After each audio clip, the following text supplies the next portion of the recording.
The slipspace rupture tore reality like parchment in a god's fist.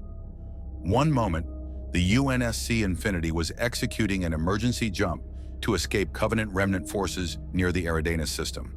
The next, every sensor on the bridge screamed warnings as the fabric of Shaw Fujikawa space collapsed inward, dragging both the Infinity and her sister ship, the Spirit of Fire, into a vortex of energy that registered as impossible.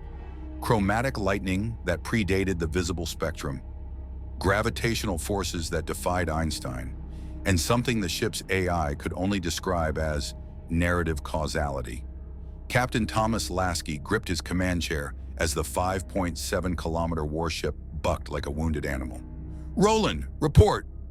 The ship's AI materialized on the holotank, his normally cocky demeanor replaced by something Lasky had never seen before: uncertainty. "Captain, slipspace has... It's not following any physical laws, I understand. We're not in normal space. We're not in slipspace. We're somewhere..." The AI flickered. "Else."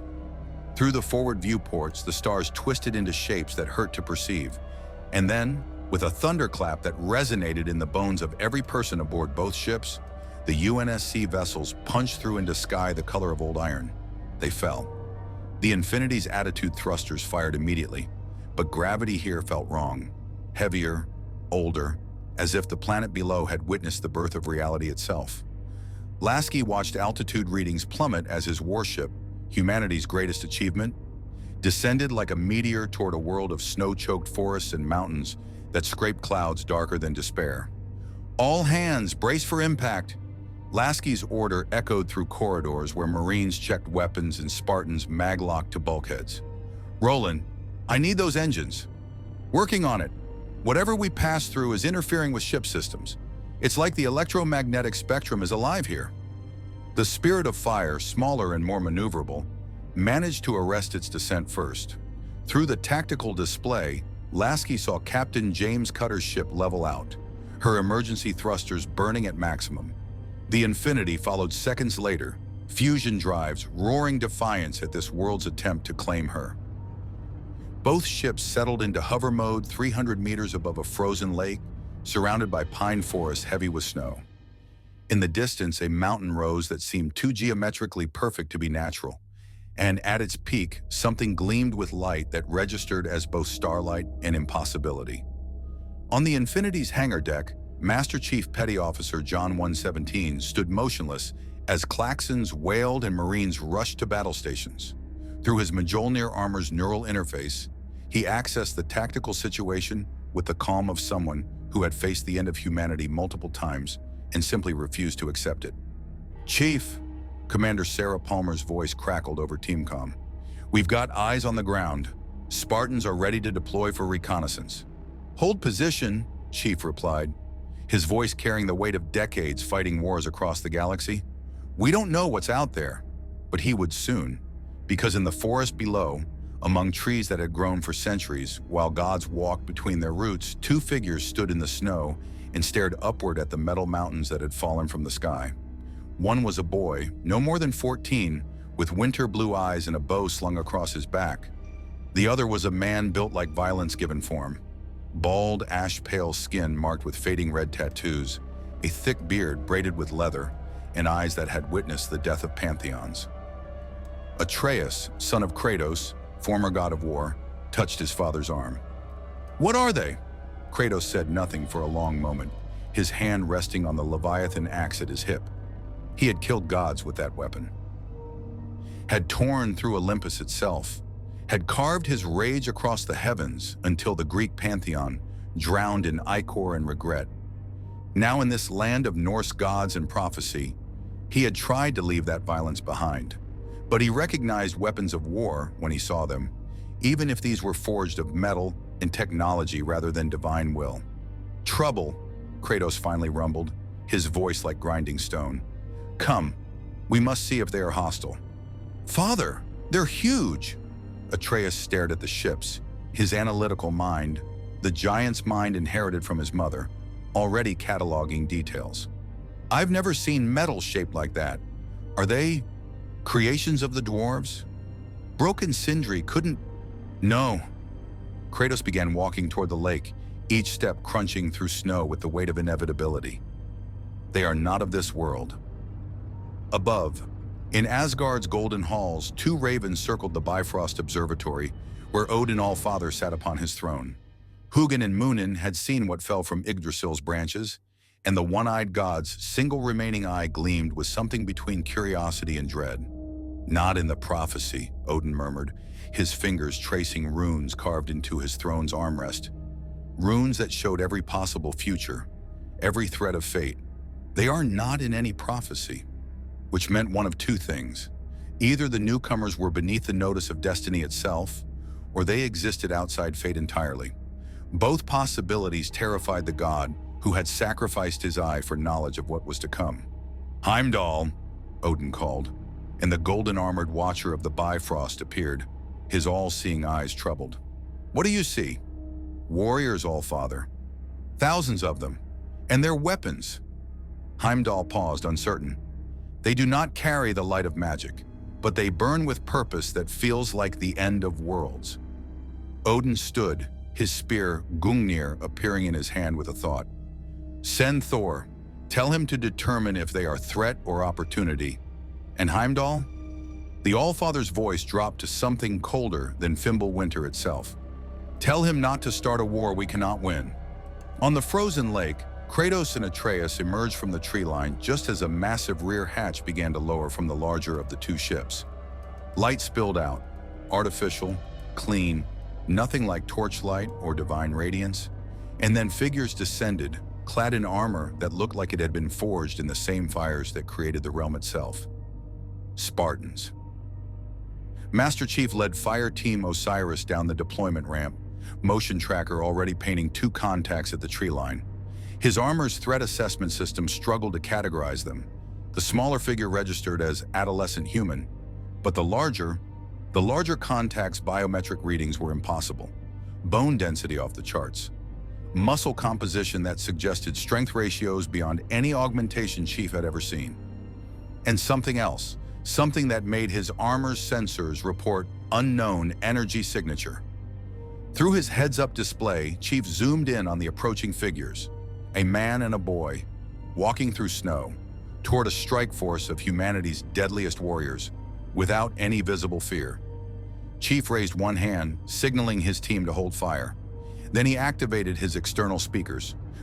"This is Master Chief Petty Officer John 117, United Nations Space Command. Identify yourselves."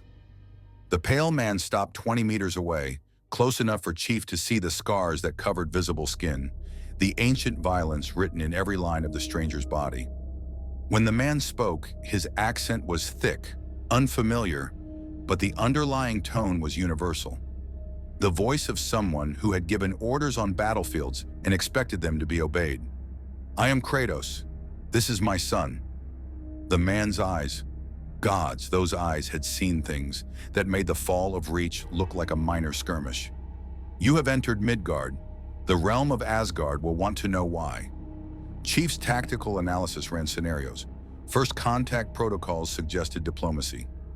But his instincts, honed through 30 years of warfare against enemies human and alien, screamed that this Kratos was the single most dangerous individual he had ever stood before.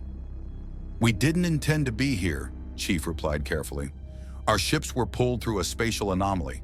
We need to make repairs and—" Thunder rolled across the sky, though there were no clouds, and then the air itself split open, rainbow light cascading down in a pillar that touched Earth between the Spartans and the two locals. When the light faded, a figure stood there that made Chief's threat assessment software simply display error, unable to classify. The man was massive, easily Chief's height but broader, thick with muscle that seemed carved from the mountain itself. Red hair and beard, both braided. Armor of dark metal etched with runes that glowed faintly, and in his hands a hammer that radiated power Chief could feel even through his armor's shielding. "I am Thor, son of Odin," the newcomer announced, his voice carrying the weight of storms. "And you will explain why you bring weapons of war to the realm eternal, or I will send you back to whatever hell spawned you." Kratos sighed, a sound of infinite weariness. His hand tightened on his axe. and Master Chief realized that first contact was about to become first combat with something that rewrote every assumption about what was possible. In the sky above, the Infinity's MAC cannons tracked the new arrival, their targeting systems struggling to lock on to something that registered as both matter and myth. Captain Lasky watched through the bridge cameras and made the same calculation Chief had. This was going to get worse before it got better. Thor's hammer crackled with lightning that had nothing to do with atmospheric discharge. Chief's motion tracker painted it as a weapon, but his armor's analysis subroutines kept revising the classification: melee implement, energy projector, gravitational anomaly, mythological artifact, before finally settling on threat level critical. "Stand down," Chief ordered his Spartans over teamcom, even as his own hand moved to the MA-5D assault rifle, maglock to his back. "Do not engage unless fired upon." Spartan Jameson Locke's voice came back, tight with tension. "Chief, that hammer is generating enough electromagnetic interference to scramble our shields. If he swings that thing..." "I said stand down!" Thor took a step forward, and the ice beneath his boots cracked with the sound of glaciers calving. "You do not answer. Very well. Asgard has little patience for..." "Thor!" Kratos' voice cut through the thunder gods building momentum like the Leviathan axe through flesh. "They are not your enemies, yet." The god's eyes, lightning blue crackling with barely restrained violence, shifted to the ghost of Sparta. Recognition flickered there, along with something that might have been respect or might have been calculation. "Kratos, the man who cannot die and will not kneel. My father sent me to investigate the metal mountains that fell from Yggdrasil. I did not expect to find you here." "I live near the lake," Kratos replied flatly. "These strangers fell from the sky. I came to see if they threatened my son."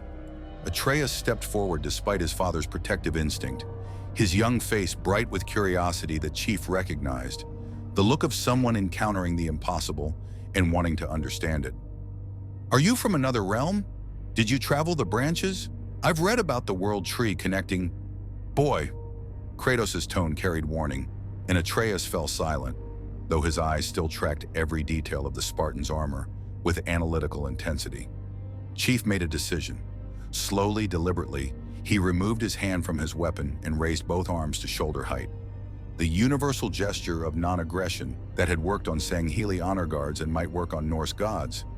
"We mean no harm," Chief said, his voice carrying across the frozen lake. "Our ships were damaged. We need time to repair and understand where we are. Then we'll leave." Thor barked a laugh that sounded like thunder rolling through mountain passes. "Leave? You think you can simply leave the realm eternal? Odin All-Father will want answers. He will want to know what you are, what weapons you carry, and whether you serve the prophecy or stand against it." "What prophecy?" Chief asked. The silence that followed was answer enough.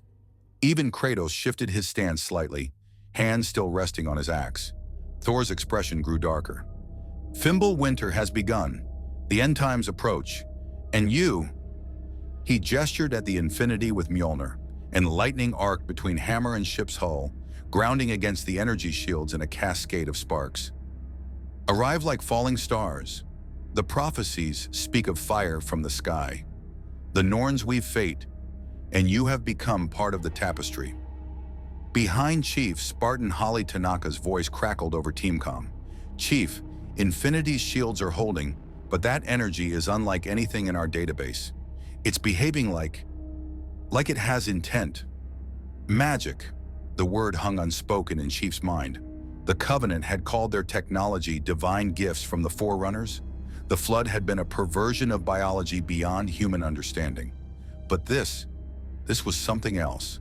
This was power that operated on rules that predated physics. A new voice cut through the tension, broadcasting from the Infinity on all frequencies. Captain Lasky's tone was controlled but firm. "This is Captain Thomas Lasky of the UNSC Infinity. We are not hostile. We are explorers and defenders of humanity. We ask for the opportunity to speak peacefully with your leaders." Thor tilted his head, as if listening to something only he could hear. Then he smiled, and it was not a kind expression. "The Metal Mountain speaks. My father will be interested. Very well. You will come to Asgard, You will stand before the All-Father, and he will determine whether you are blessing or curse. Not all of us, Chief said immediately. A small delegation. Our crews remain with our ships. You make demands? Thor's knuckles whitened on Mjolnir's handle. I could reduce your metal mountains to slag and dust. I am son of Odin, wielder of Mjolnir, protector of... Yes, very impressive. The new voice was dry, aged, and utterly unimpressed. Everyone turned to see two figures emerging from the forest on the opposite side of the lake. One was tall and broad-shouldered with blue skin marked by runic tattoos, dressed in simple craftsman's clothes. The other was shorter, stockier, and identical to the first save for the purple hue of his skin. Kratos' expression shifted to something that might have been relief. Brock Sindri. Aye, it's us, the blue-skinned dwarf, Brock announced. He squinted at the Infinity, then spat into the snow. Fuck me, that's some fine metalwork. Look at those lines, brother. The angles. That's not divine forging. Sindri, the purple-skinned dwarf, was already pulling strange instruments from his pack, peering at the ships with the intensity of a scientist encountering a new element. Fascinating. The metal composition is... It's not Uru, not even close. This is something else. Refined, processed. The molecular structure suggests, oh my. He looked up at Chief with wide eyes. You're not from any of the 9 realms, are you? No, Chief confirmed. We're from Earth, but not this Earth. Thor's expression shifted from aggression to calculation.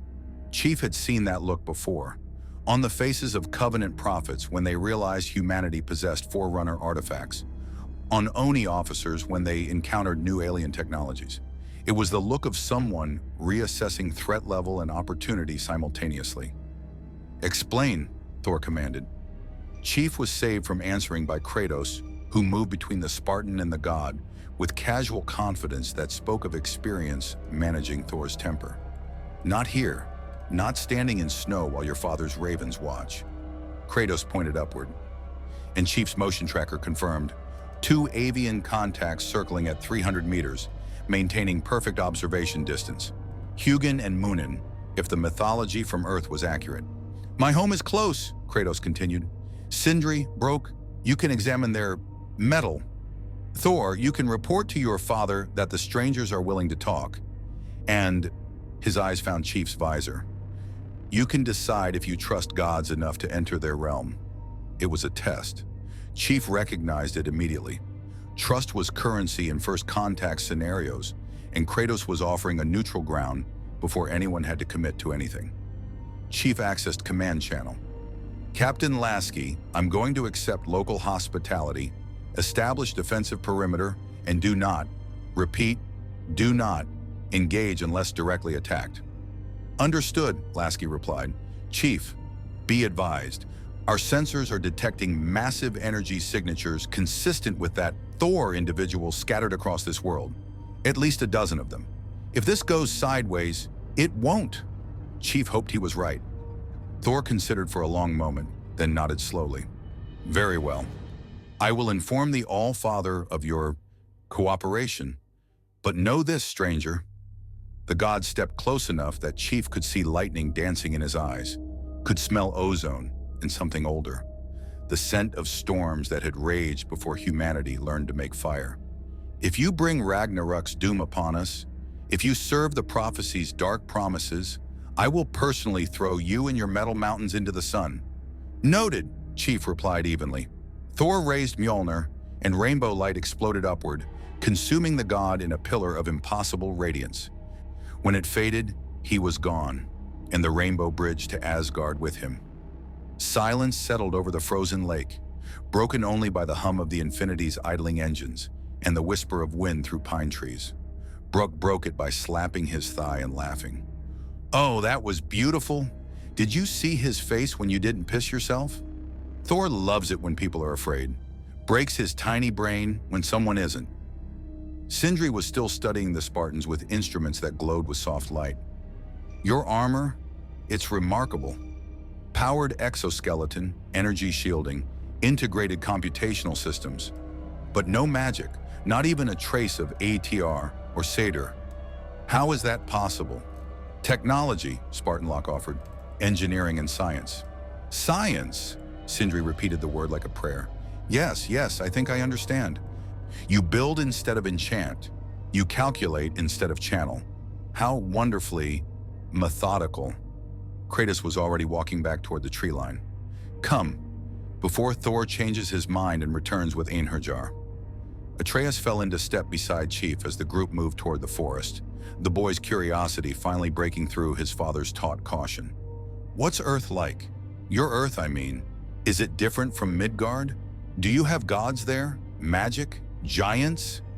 We have other thing, Chief replied, finding himself unexpectedly willing to answer.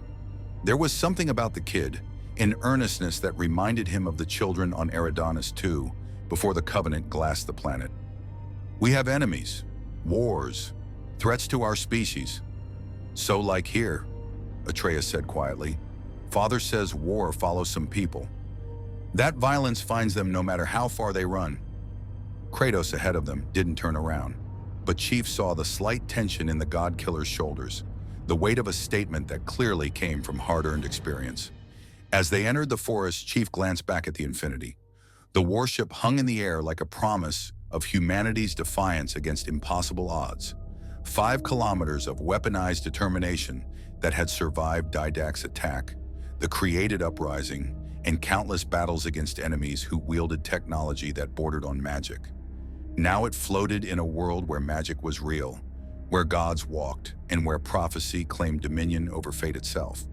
Chief activated his neural link to Roland. Monitor all communications. If Asgard makes a move against our ships, I want to know immediately.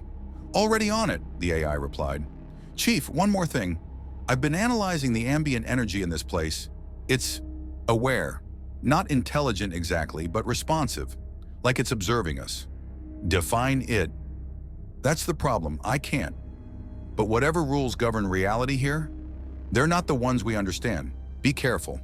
Chief acknowledged and closed the link. Ahead, through the trees, he could see smoke rising from a modest dwelling built into the side of a hill. Kratos' home, presumably. A place of peace in a world of gods and monsters. He wondered how long that peace would last. Behind them, in Asgard's golden halls, Odin All-Father studied the reports from his ravens with his single eye gleaming. The newcomers were not in the prophecy. They existed outside the Norn's weaving, which meant they were either irrelevant to Ragnarok, or they were the key to preventing it, and Odin would sacrifice anything, anyone, to prevent the end of the gods. Kratos' home was deceptively simple, a single-story structure built into the hillside with a peaked roof heavy with snow, smoke curling from a stone chimney, and wards carved into the door frame that Chief's visor identified as unknown symbology, possible threat markers. Through thermal imaging, he detected 2 heat signatures inside, humanoid, baseline readings consistent with normal body temperature. The door opened before they reached it, and a woman emerged who made Chief recalculate everything. She was tall, broad-shouldered, with golden hair braided in complex patterns and eyes the color of winter ice. But what struck Chief wasn't her appearance. It was the way space itself seemed to bend slightly around her, the way his motion tracker glitched when she moved, painting after images that suggested she existed in multiple positions simultaneously. Freya, Kratos said, and there was history in that single word. Complicated history. Kratos. The woman's gaze swept across the Spartans with analytical precision that Chief recognized, the assessment of a warrior evaluating threats. I felt the Bifrost open. Thor's arrival shook the World Tree's roots. And now you bring these. Her eyes settled on Chief. What are you? Human, Chief replied. Freya's laugh was musical and sharp. No, humans don't move like you move, don't carry themselves with the weight of wars uncounted. I know warriors, stranger. I was Valkyrie Queen before I was wife to Odin. I have walked battlefields that would break your mind. And you, she stepped closer, and Chief's armor registered a spike in localized gravitational distortion. You have the scent of death about you, not your own death, the deaths you've caused. Chief didn't respond. What could he say? That she was right? That he'd lost count of how many enemies he'd killed in defense of humanity? that the UNSC had designated him Spartan 117 because they needed soldiers, not children, and he'd been too young to refuse? Atreus broke the tension with the bluntness of youth. Freya, they're from another Earth, not Midgard, somewhere else. And they have ships made of metal that fly without magic. The goddess's eyes widened fractionally. Another Earth? Another... No, not another realm along the branches. You mean another Yggdrasil entirely? She looked to Kratos for confirmation. The god-killer nodded slowly. The boy is correct. They fell through something that breached the World Tree's roots, a tear in reality itself. Sindri, who had been frantically scribbling notes on parchment with a quill that glowed faintly, looked up with sudden alarm. A tear? In the fabric of the realms? That's catastrophically dangerous. The World Tree's integrity maintains the separation between realms. If something punched through... We didn't punch through anything intentionally, Spartan Locke interjected, his voice tight with frustration. The chief understood. They were warriors, not reality breachers. Our ships used slipstream space for faster-than-light travel. Something intercepted us mid-jump, pulled us. Here, Brooke snorted, still examining one of the Pelican dropships that had deployed from the Infinity for ground reconnaissance. Well, something wanted you here, that's for damn sure. Space doesn't just reach out and grab folk, especially not across, what did you call it, Yggdrasils? You'd need power on the level of the Norns themselves to... He stopped, eyes widening. Oh, fuck. Everyone turned to the dwarf. The Norns, Brock repeated, quieter now. The weavers of fate. They see all threads, all possibilities. If something pulled you across realities, it wasn't an accident. It was woven. Freya's expression had gone cold. The Norns serve no one, not even Odin. If they engineer this arrival... She looked at Chief with something that might have been pity. Then you have a role to play in what's coming. Ragnarok. We don't believe in fate, Chief said flatly. Belief is irrelevant, Freya replied. The Norns do not ask permission. They weave what must be. Your arrival, your ships, your weapons, all of it is part of the tapestry now. The only question is whether you serve the prophecy or oppose it. Chief's tactical analysis ran scenarios, but they all came back to the same problem: insufficient data. He needed to understand the rules of this place, the nature of these gods, and what this Ragnarok actually meant. Then we need information. What is Ragnarok? What does the prophecy say? Kratos and Freya exchanged a look that spoke of shared knowledge and shared dread. It was Atreus who answered, his young voice carrying the weight of unwanted wisdom. The end of everything. Giants, gods, realms, all of it burns. Father and I, we've seen the prophecies. In Jotunheim, in the temple, the murals show... He stopped, glancing at his father uncertainly. Show what? Locke pressed. Kratos' hand tightened on the Leviathan axe until ice crystals formed along the handle. When he spoke, his voice was granite and regret. Show me dying. Show my son unleashing forces that tear the realms apart. Show Odin falling, Thor falling, the world serpent rising. Show the sun being swallowed and the stars going dark. Silence settled over the group like fresh snow. Finally, Chief said, prophecies can be wrong. Not these, Freya whispered. The Norns do not prophesy. They report. What they weave has already happened from their perspective. Time is a circle to them, not a line. Ragnarok isn't coming. It has always been coming. Since the moment the realms were born from Mimir's corpse, Chief had faced extinction events before. The Covenant's attempt to activate the Halo Array. The Flood's escape from Installation 04. The Didax Composer. Each time humanity had been told survival was impossible. Each time they'd survived anyway. Then we change it, Chief said simply. Brock laughed, a sound like rocks grinding together. I like this one. Doesn't piss himself at prophecy, doesn't bow to gods, just says, nah, we'll change it. Brother, I think we should help them. Sindri was less certain. Help them do what exactly? Alter the fate of the Nine Realms? Rewrite the Norns' weaving? That's not just dangerous, Brock, it's necessary, Kratos interrupted. and everyone turned to stare at the ghost of Sparta. He met Chief's visor with eyes that had seen civilizations fall and gods bleed. I have spent years trying to avoid fate, trying to be better than what the gods of Olympus made me, but prophecy finds you, destiny hunts you, and in the end, he looked at his son, and for a moment, the legendary god killer looked simply like a tired father. In the end, you face it, or it consumes everything you love. Father, Atreus started. No, Kratos' voice was firm. These strangers are not part of the prophecy, which means they might be the one variable the Norns did not account for. If there is a way to prevent Ragnarok, to save you, to break the cycle, he turned to Chief. Then I will help you understand this world, and you will help me save my son. It was an alliance born of desperation and mutual need. Chief recognized it because he'd built dozens of them, with Arbiter Thel Vadam against the prophets, with Dr. Halsey despite her crimes, with Cortana before her rampancy. Sometimes survival meant working with unlikely partners. Agreed, Chief said, but we need to know what we're facing. These gods, Odin, Thor, what are their capabilities? What can they actually do? Freya's smile was bitter. What can't they do? Thor commands storms and thunder. His hammer can level mountains. Odin wields cider, magic that bends reality, sees through time, commands the dead. He has drunk from Mimir's well and sacrificed his eye for knowledge. He knows secrets that predate creation. Can they die? Locke asked bluntly. Everything can die, Kratos replied, and there was dark certainty in his voice. I have killed gods before. Ares, Zeus, Poseidon, Hades. I drowned Olympus in their blood. The Norse gods bleed like any other, but they are dangerous because they believe themselves invincible.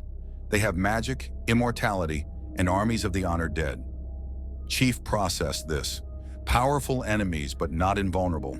The Covenant prophets had seemed godlike too, until bullets found them. What about numbers? Military strength? Brock counted on his fingers. Asgard's got the Einherjar, warriors who died in battle and got pulled to Valhalla.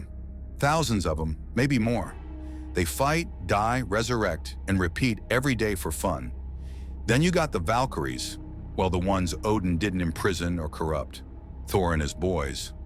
Baldur's dead, but Odin's got other children. Tyr's supposedly dead too, but who knows with gods. The realms are defended differently, Sindri added, pulling out a small glowing orb that projected a holographic map Chief recognized as tactically invaluable. A three-dimensional representation of 9 distinct landmasses connected by ethereal branches. Midgard is mostly undefended. Humans here are scattered, primitive by your standards. Alfheim has the Light Elves. Svartalfheim has the Dwarves. Us, thank you very much. Helheim is the realm of the dead, ruled by Hel herself. Niflheim is poisonous mist and mazes. Muspelheim is fire trials. Jotunheim is the realm of giants, mostly dead now. And Asgard, the dwarf's voice dropped. Asgard is a fortress city protected by the Bifrost, patrolled by Einherjar, and watched over by Heimdall, who can see and hear everything across the 9 realms. Chief studied the map, his tactical mind already marking choke points and strategic positions. And they're all connected by the World Tree. Yggdrasil, Atreus confirmed, but you can't travel the branches directly. You need either the Bifrost, which Odin controls, or the Realm Travel Room, which we have access to in Tyr's temple. A new voice crackled in Chief's helmet. Roland transmitting on encrypted channels. Chief, we've got a situation. Long-range sensors are picking up energy signatures consistent with that Rainbow Bridge effect. Multiple locations. Captain Lasky counts at least 6 separate points of manifestation, forming a perimeter around our position. Chief's hand moved to his rifle. Hostile? Unknown, but they're organized. Whatever's coming, it's coordinated. Chief turned to Kratos. We're about to have company, multiple contacts using that Bifrost technology. The God Killer's expression didn't change, but his grip on the Leviathan axe shifted to a combat stance Chief recognized. Ready to kill, expecting to need to. Odin sent more than Thor. He's deploying the Einherjar. How many? Locke asked. already signaling the other Spartans to defensive positions. Freya closed her eyes and Chief's sensors registered a pulse of that impossible energy radiating outward from her position. When she opened them again, they glowed faintly. 300 warriors, Asgard's honored dead, equipped with enchanted weapons and armor. They're surrounding your ships. They're not attacking? Chief asked. Not yet, Freya replied. They're waiting for orders. Odin wants to see what you'll do, whether you'll fight or submit. Through the tactical channel, Lasky's voice was calm but urgent. Chief, I've got 300 contacts forming up around the Infinity and Spirit of Fire.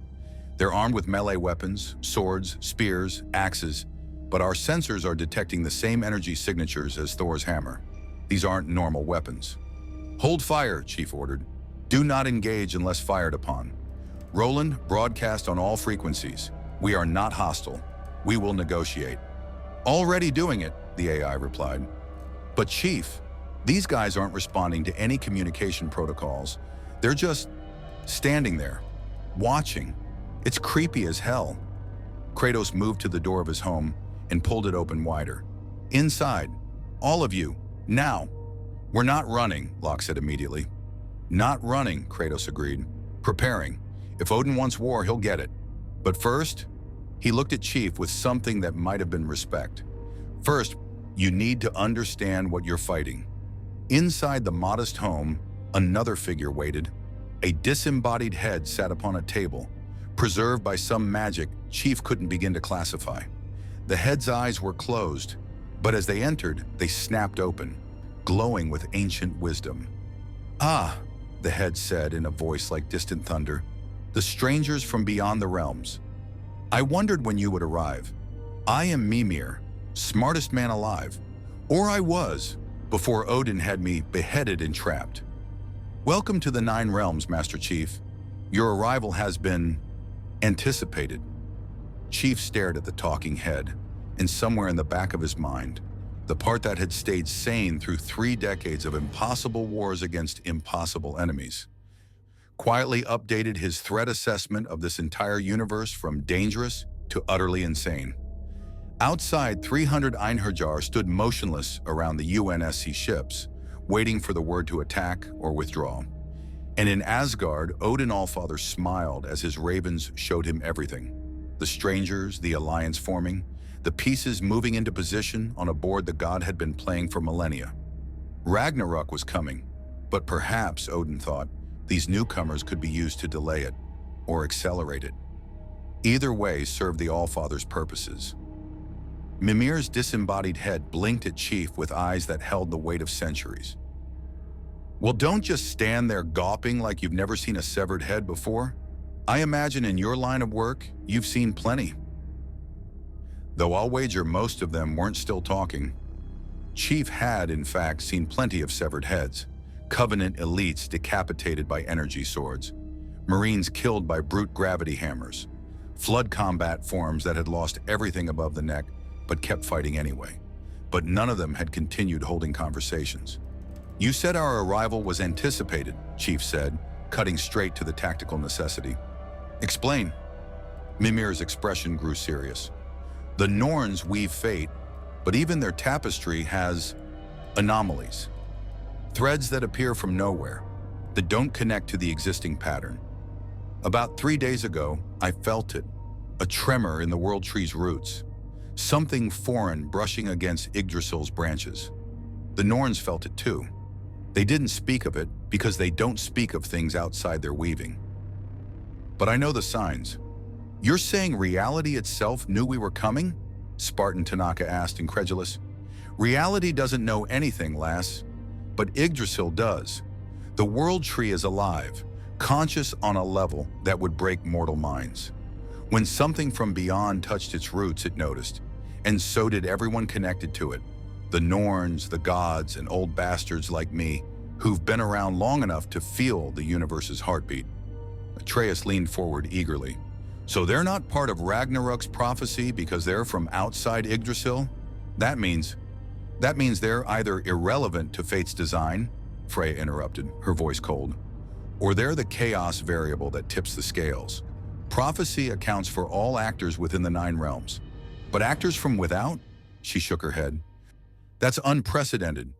Kratos moved to a weapons rack on the wall where the Leviathan axe hung beside a pair of chain blades that made Chief's threat assessment spike. Extreme danger, unknown energy signature.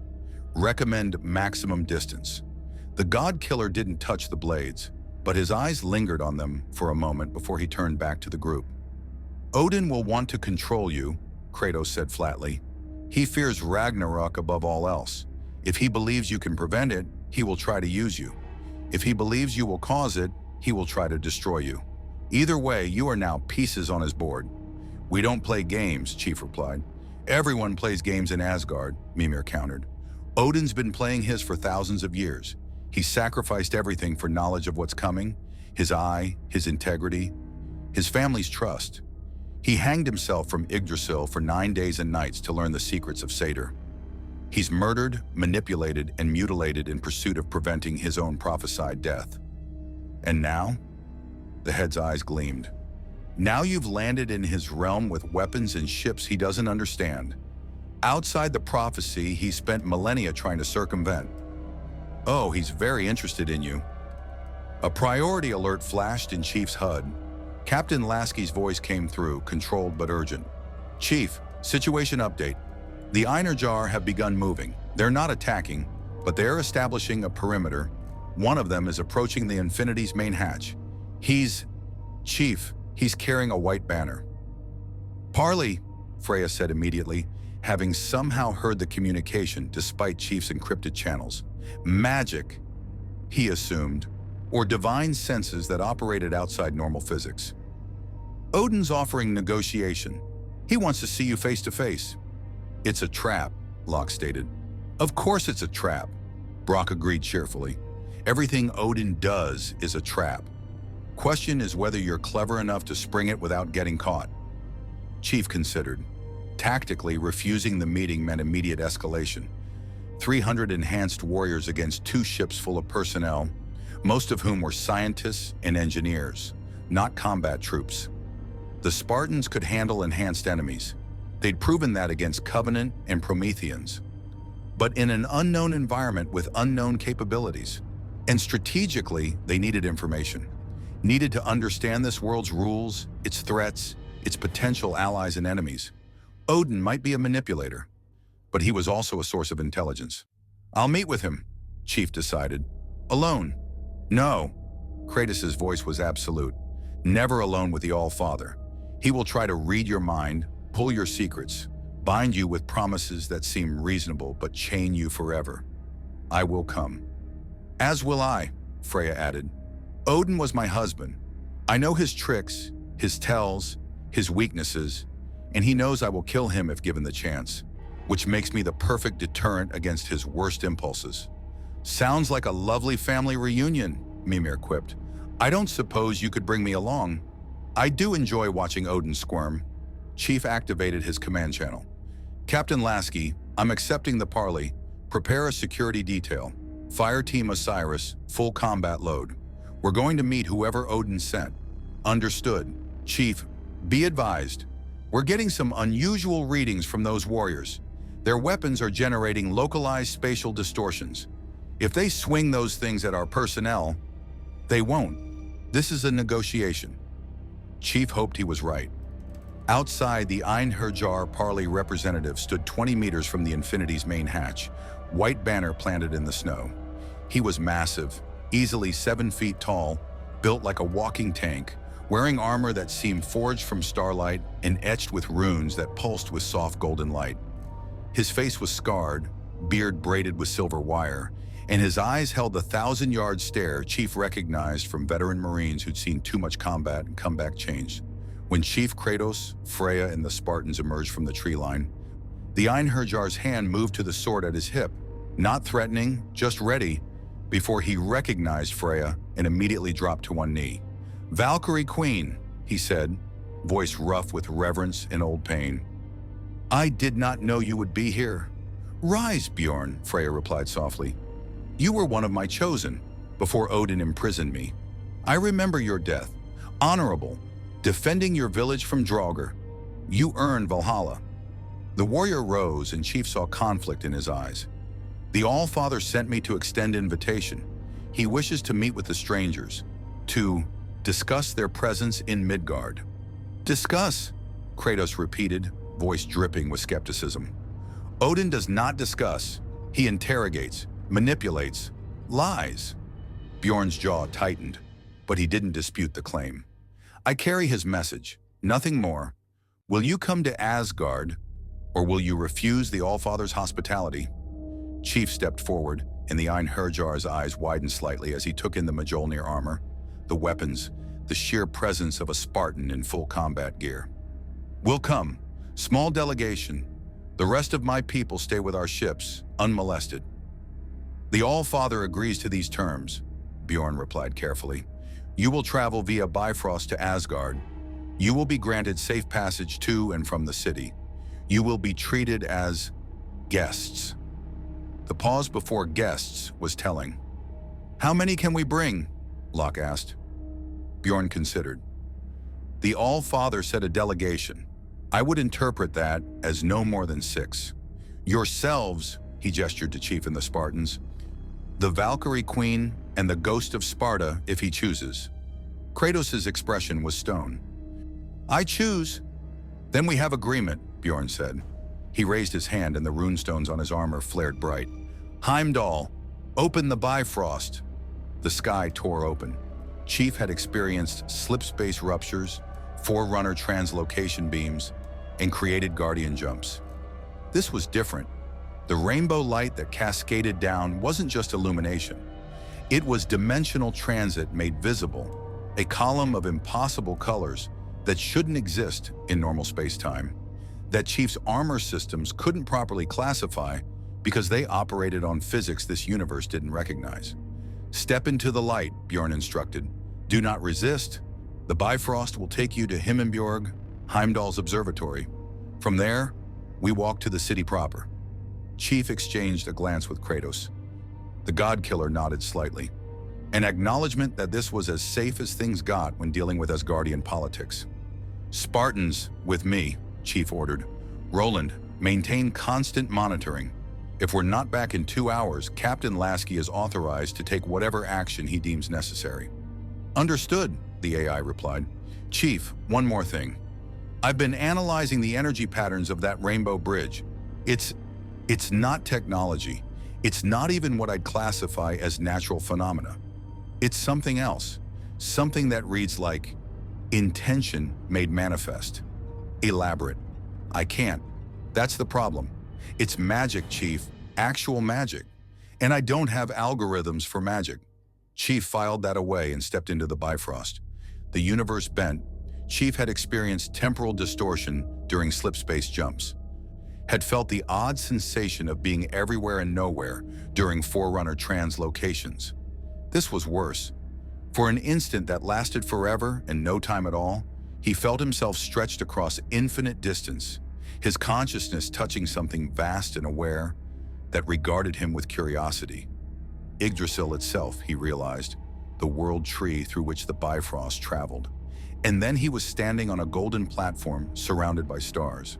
Not stars in space, actual stars, burning close enough to touch, arrayed in patterns that suggested constellation maps Chief didn't recognize. The platform itself was obsidian and gold, carved with runes that seemed to shift and change when he wasn't looking directly at them. And ahead, standing before a massive sword embedded in a control mechanism that glowed with cosmic fire, stood a figure in golden armor, Heimdall, the all-seeing. The Watcher of the Bifrost turned to regard them, and Chief's threat assessment went critical. The god's eyes were solid gold, no pupils, no iris, just molten metal that saw everything. Chief had the uncomfortable sensation that Heimdall was looking through his armor, through his body, reading every thought and memory like an open book. Master Chief Petty Officer John 117, Heimdall said, voice resonant and absolutely certain. Abducted at age 6, augmented, trained, made into a weapon. You have killed 7,824 confirmed enemies across 31 years of service.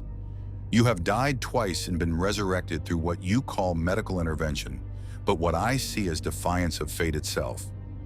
You carry the weight of every soldier you couldn't save, every civilian you failed to protect, every choice that led to ash and regret. Chief's hand moved to his rifle before he consciously decided to do so.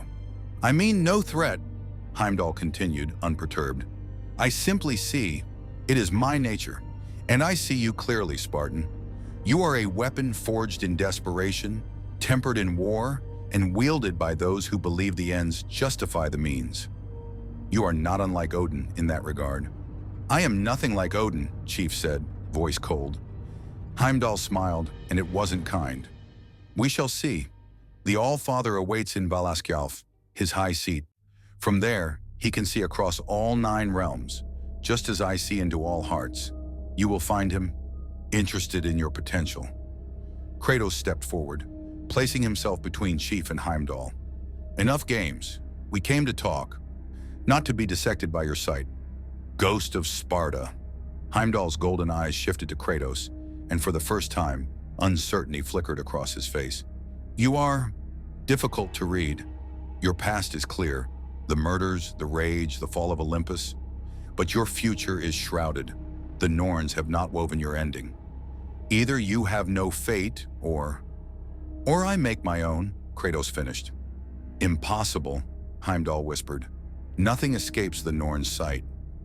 I have killed fates before, Kratos replied simply. The Sisters of Fate, who claim to control all destiny. I killed them, took their power, rewrote time itself. Your Norns do not frighten me. The silence that followed was absolute. Even Heimdall, who could see all things, seemed shaken by the casual certainty in Kratos' voice. Finally, the golden-armored god gestured toward a bridge that extended from the platform into the distance, a rainbow pathway that led to a city of impossible golden spires that defied gravity and reason. Asgard awaits, Heimdall said quietly. Try not to start Ragnarok while you're here. As they walked the Bifrost Bridge toward the city, Chief activated his recording systems, capturing everything. The Infinity scientists would want this data, proof that magic existed, that gods were real, that everything humanity thought it knew about reality was incomplete. Beside him, Freya spoke softly. Odin will offer you gifts, knowledge, power, alliance. Do not accept. Everything the All-Father gives comes with chains you don't see until they've already bound you. Noted, Chief replied. Ahead, Asgard gleamed like a promise and a threat, a city of gods who had ruled for millennia, who bent reality to their will, who had never encountered an enemy they couldn't defeat or outlast. They had never met the UNSC. They had never met Spartans. And they had never met a man who had survived 3 decades against enemies who claimed to be prophets, only to prove them mortal. In Valaskjalf's high seat, Odin All-Father watched their approach through his raven's eyes, through Heimdall's sight, through scrying pools that showed all possible futures. And in every future, every possibility, every thread the Norns had woven, one truth remained constant. The stranger's arrival had changed everything. Ragnarok was no longer certain, which meant Odin realized with cold calculation it could be prevented or weaponized. Asgard was a city that shouldn't exist. Chief's tactical analysis systems struggled to map it as they crossed the Bifrost Bridge, the architecture defying geometric principles his armor's AI tried desperately to reconcile. Towers spiraled upward without visible support structures, connected by bridges that curved through impossible angles. Water flowed uphill in ornamental fountains. The sky above was simultaneously day and night, stars visible alongside a sun that burned with light too pure to be fusion-based. It's beautiful, Spartan Tanaka whispered, and Chief couldn't disagree. It was also a fortress. Every aesthetic choice served dual purpose. Those spiraling towers provided overlapping fields of fire. The impossible bridges created choke points that could be defended by minimal forces.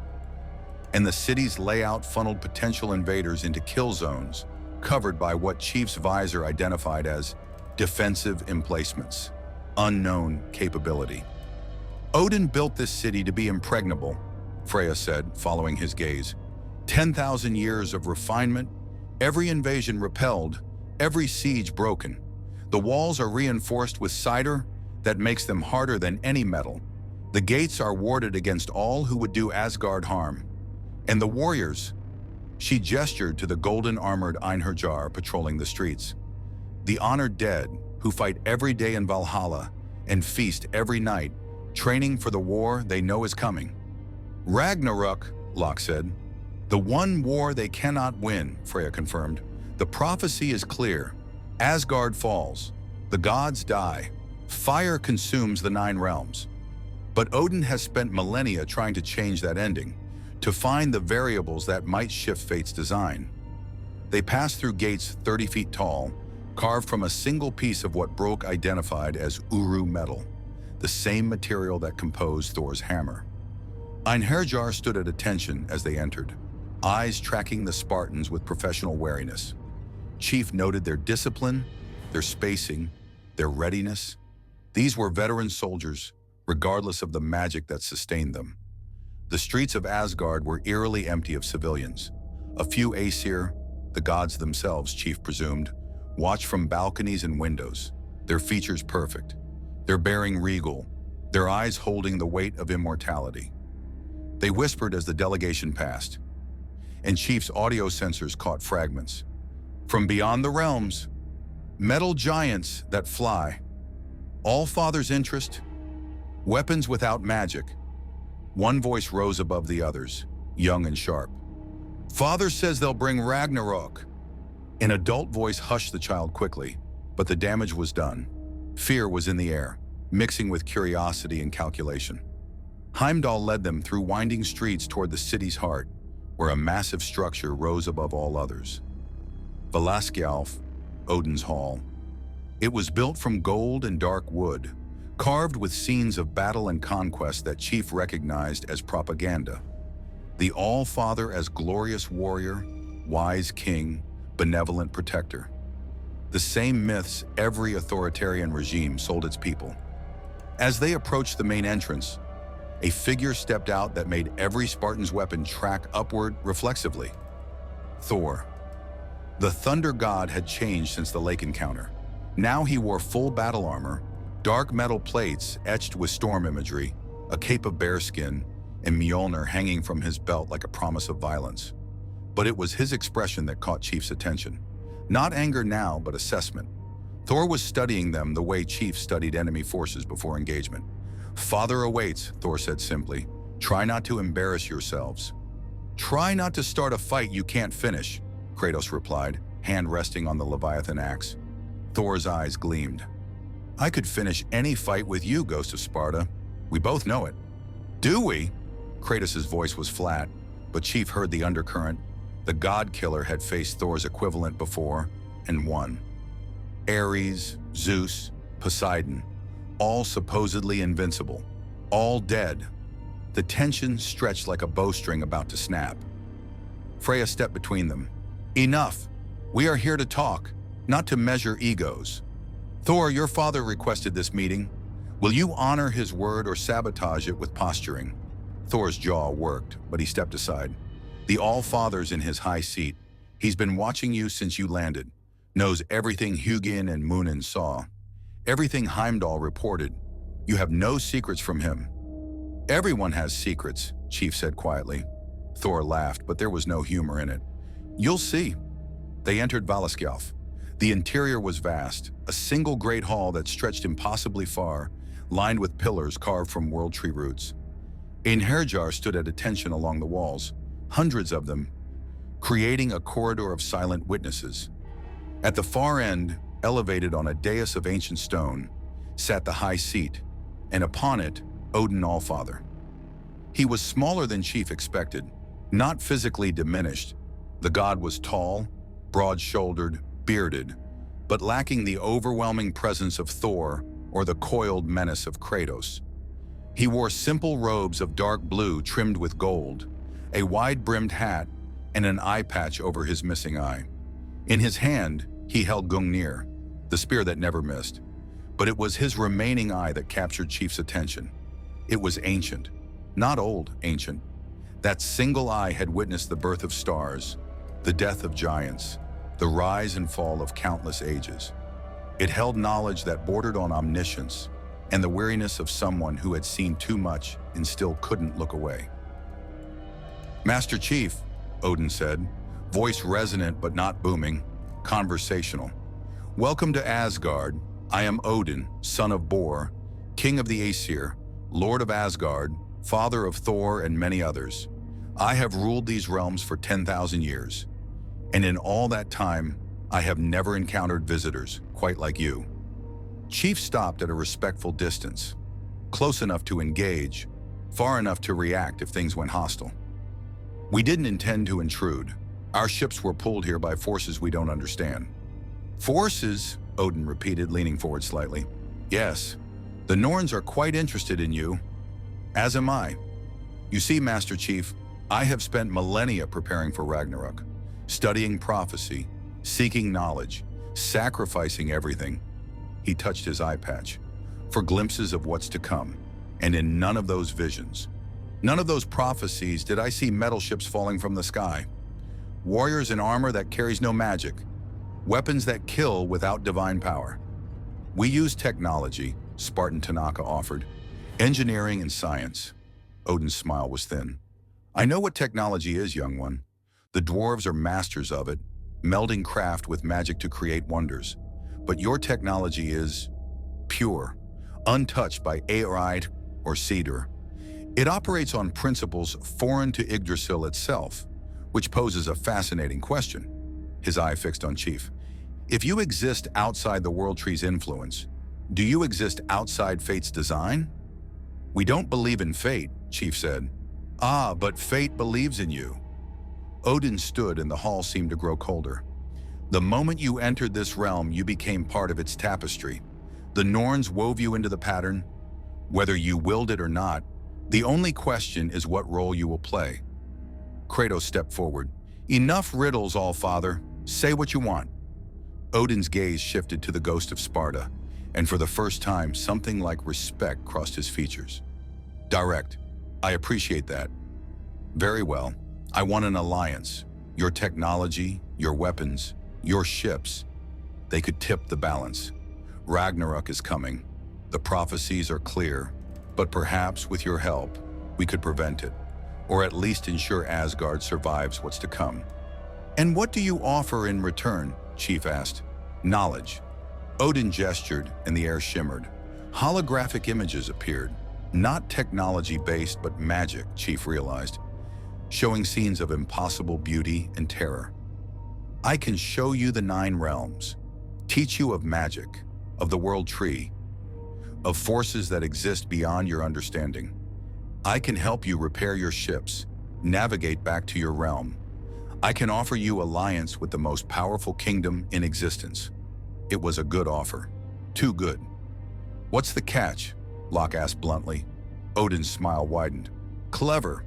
The catch, as you say, is simple.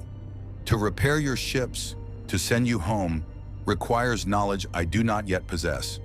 The Norns might know, or the giants of Jotunheim, or perhaps," his eye gleamed, "perhaps that knowledge lies in Muspelheim, in the realm of fire, where Surtur guards secrets older than Asgard itself." "You want us to steal something from Surtur," Chief stated. "I want you to retrieve something," Odin corrected. "A text. An ancient record written by the giant who saw the creation of the realms and recorded the mechanisms by which Yggdrasil connects them. With that knowledge, I could open a pathway for you, send you home." Freya's voice was ice. "You're lying. You've wanted that text for millennia, not to help travelers, but to understand the World Tree structure, to find weaknesses you can exploit to prevent Ragnarok." "Can it be both?" Odin replied smoothly. "I help them, they help me. Everyone benefits." "Except Surtur," Kratos said. "Who will try to kill anyone who enters Muspelheim, who exists only to wait for Ragnarok, when he will burn the 9 realms to ash?" "A minor complication," Odin waved dismissively. Chief's tactical analysis ran scenarios. Odin was using them, that was obvious. But the All-Father's goals and theirs weren't necessarily incompatible. If this text could help them return home, it was worth investigating. And if Odin's true goal was preventing Ragnarok, that aligned with keeping this universe stable enough to survive their departure. But trusting a god who had spent 10,000 years manipulating everyone around him seemed unwise. "We'll consider it," Chief said carefully. "But first we need guarantees. Our ships and personnel remain unmolested. We get access to resources for repairs, and we want full disclosure about what this text actually contains." Odin's expression shifted, surprised perhaps that Chief was negotiating rather than accepting or refusing outright. "You bargain with the All-Father?" "We bargain with everyone," Chief replied. "It's how we've survived." For a long moment, Odin studied the Spartan. Then he laughed, genuine amusement that echoed through the great hall. "You are either very brave or very foolish. I cannot decide which." "Very well. You have my word. Your people will not be harmed while you consider my offer. You may take 3 days to decide. In that time, you are guests of Asgard. Rooms will be provided, food, whatever you need." "We don't need rooms," Chief said. "We'll return to our ships." "As you wish." Odin sat back down, but his eye never left Chief. "But know this, Master Chief. You say you don't believe in fate. That's admirable. But the Norns have already seen your choice. They've already woven which path you'll take. The only question is whether you'll walk it willingly or be dragged along screaming." "We'll see," Chief replied. As they turned to leave, Odin's voice followed them. "One more thing. You asked about Ragnarok earlier, about what the prophecy says. Would you like to know the most interesting part?" Chief stopped, didn't turn around, waited. "The prophecy says that Ragnarok begins when the god of war takes up arms again, when Kratos, the ghost of Sparta, ends his peace and returns to violence. Every future I've seen, every thread the Norns have woven, shows the same thing. Kratos kills in defense of his son, and the end begins." Odin's voice dropped to something cold. "Which means if I wanted to prevent Ragnarok, the simplest solution would be to kill either Kratos or his boy before they can fulfill their role." The temperature in the hall dropped 20 degrees. Kratos turned slowly, the Leviathan axe appearing in his hand wreathed in frost. "You can try." Thor stepped forward, Mjolnir suddenly in hand. Lightning crackling. Einherjar along the walls raised weapons. The entire hall poised on the edge of violence, and Chief made a calculation. "If you attack Kratos," Chief said quietly, "you attack us. And if you attack us, our ships will reduce this city to rubble. We have weapons that can crack planets. You've seen our technology. Do you really want to test whether your magic can withstand a Mach round traveling at a fraction of light speed?" It was a bluff. Partially. The Infinity could do devastating damage, but against gods who could bend reality? Unknown variables. But Odin didn't know that. The Allfather stared at Chief for a long moment. Then he smiled. "I like you, Master Chief. You remind me of myself when I was younger. Willing to threaten gods to protect what matters. Very well. Kratos and his boy are under your protection. I will not move against them." "Your word?" Freya demanded. "My word," Odin confirmed. "They are safe, for now." The tension didn't break, but it bent slightly, enough to move. They left Valaskjalf in silence, Thor and Heimdall escorting them back to the Bifrost. No one spoke until they were standing in the observatory again, rainbow light ready to return them to Midgard. "That went well." Mimir's voice came from Atreus's pack, where the severed head had been stored. "By which I mean we're all still alive and Asgard isn't burning. Low bar, I know, but these are strange times." "Odin will not keep his word," Freya said flatly. "He never does. He'll find a loophole, a justification. He wants that text, and he wants to prevent Ragnarok, and he doesn't care who dies to achieve those goals." "Then we don't give him the chance," Chief replied. "We find another way home, without Odin's help." Kratos looked at the Spartan with something that might have been approval. "You stood between me and the All-Father? Why?" "Because," Chief said simply, "I've seen what happens when people try to prevent prophecy by killing the innocent. It never works. It just creates the exact future they feared." He was thinking of Halsey, of the Spartan program, of children taken and augmented to prevent human extinction, creating super soldiers who then had to save humanity from threats the Spartans' creation had helped provoke. Prophecy was a lie, but the actions people took to prevent prophecy, those were real, and they always made things worse. The Bifrost activated, pulling them back to Midgard in a cascade of rainbow light.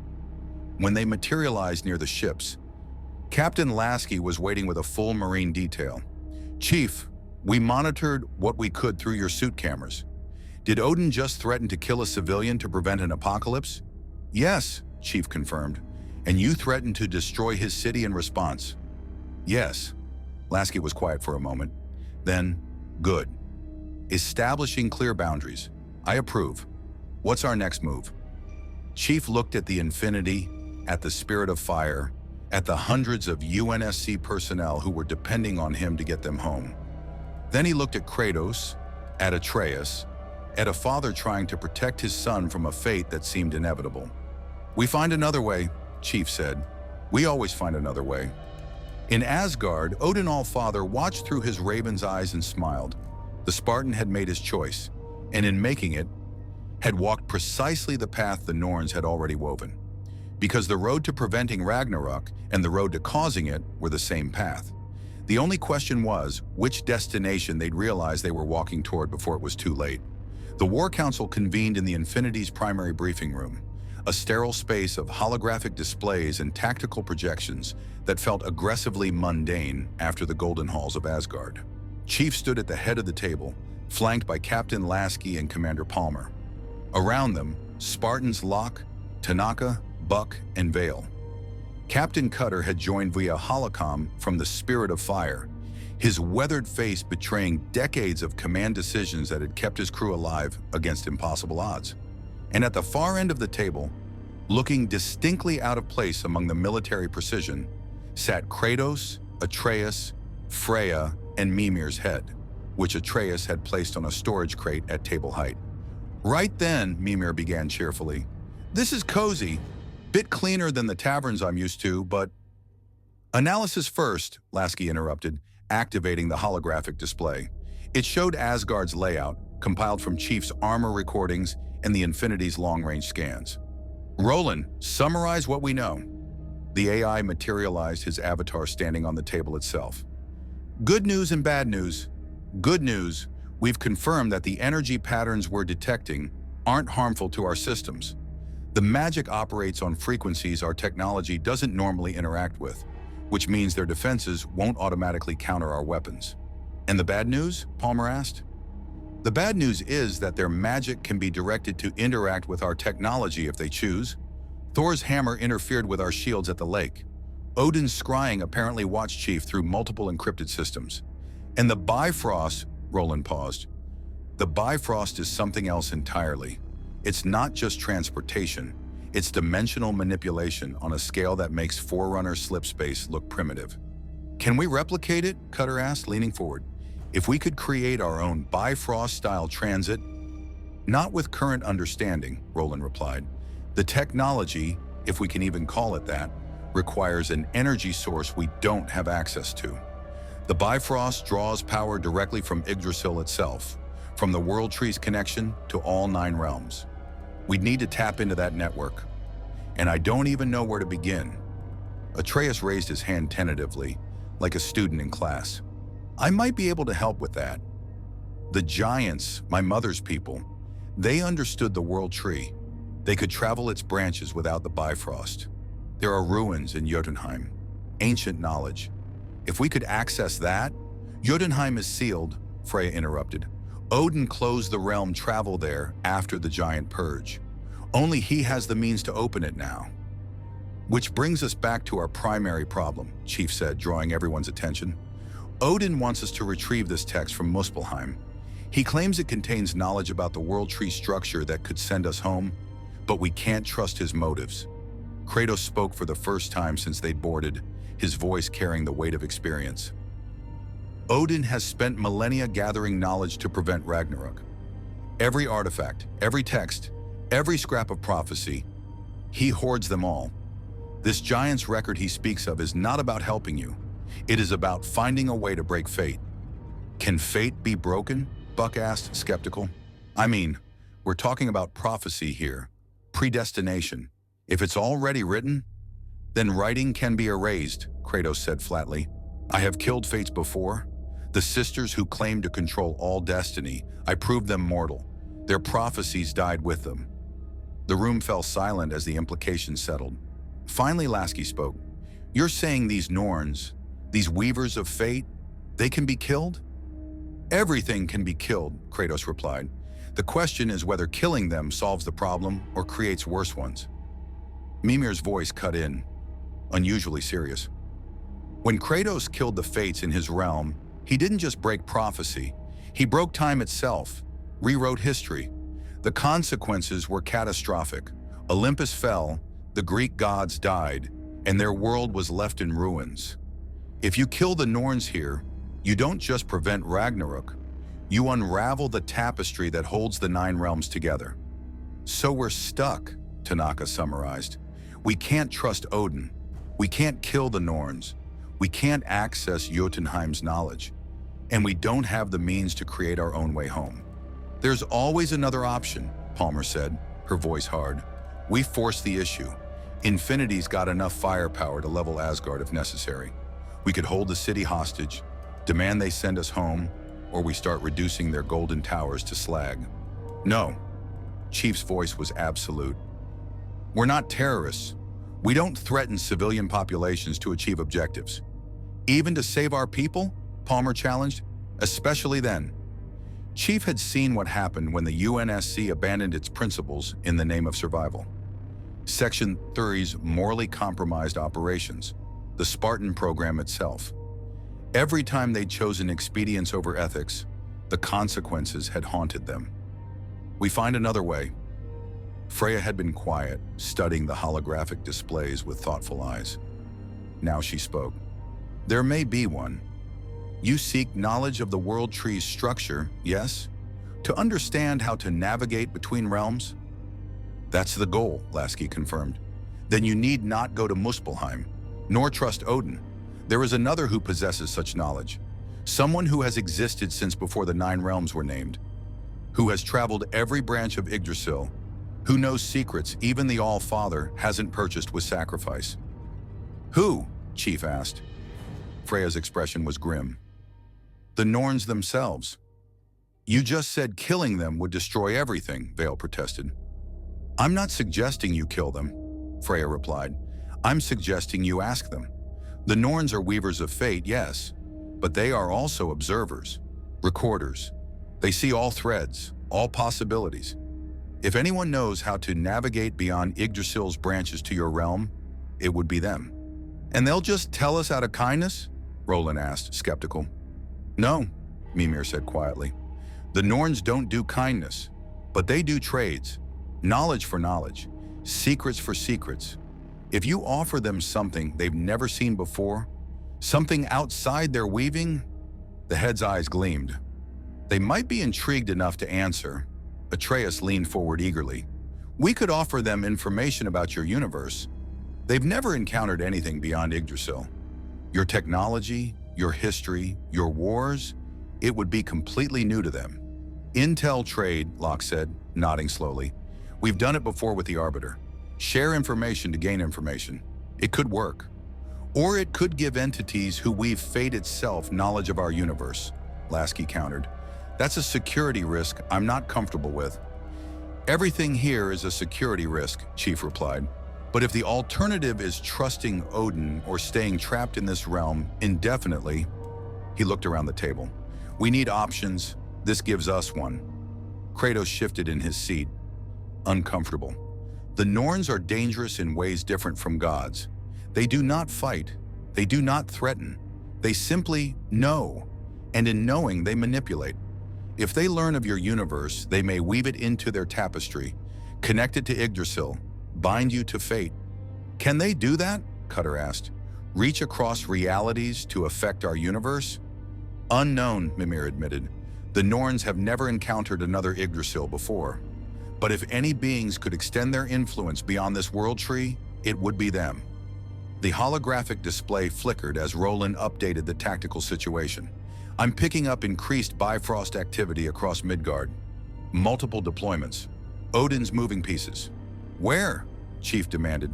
Hard to pinpoint exactly, but the energy signatures suggest at least 3 separate teams. Einherjar, by the readings. Moving toward Wait. Roland's avatar froze. One team is heading toward our position. ETA 12 minutes. Palmer was on her feet instantly. Battle stations. All personnel to defensive positions. Spartans. Full combat load. Hold, Chief ordered. They're not attacking. If Odin wanted war, he'd send more than one team. He activated his helmet's external speakers.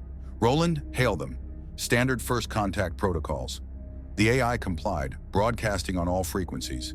UNSC Infinity to approaching forces. Identify yourselves and state your intentions. The response came not through technological means, but through Freya, who suddenly stiffened, eyes glowing faintly. Heimdall sends word. The team approaching carries no weapons of war. They bring supplies, food, materials for ship repair.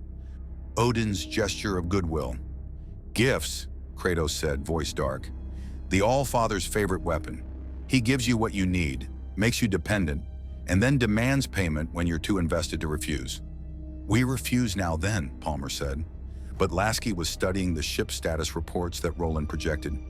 We do need materials. The slipspace drive took damage during the rupture event. We've got supplies, but some of the components we need. He looked at Chief. We could fabricate replacements, but it would take weeks. If Odin's offering compatible materials, nothing is compatible with UNSC technology, Roland interrupted. Their metallurgy is completely different. But, the AI paused, there's something called Uru metal.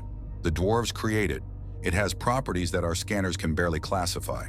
Extremely durable, magic receptive, and, this is interesting, it seems to exist in a quantum superposition state. If we could adapt our systems to interface with it, you're talking about integrating their magic with our technology, Cutter said, concerned. That's uncharted territory. Who knows what side effects? It's also our best chance at rapid repairs, Lasky countered. Chief, your call. Chief considered. Accepting Odin's gifts created obligation, but refusing them extended their time in this realm, increased their vulnerability, and gave the All-Father more opportunities to manipulate them. Sometimes the least bad option was still bad. We accept the supplies, Chief decided, but we inspect everything. Nothing boards our ships without full analysis, and we make clear this is a transaction, not the beginning of an alliance. I'll handle the diplomatic niceties, Lasky said dryly. As personnel mobilized to receive the incoming Asgardian delegation, Atreus stood and moved to one of the viewports, staring out at the frozen landscape of Midgard. Chief joined him, recognizing the look on the boy's face, the weight of knowledge he didn't want.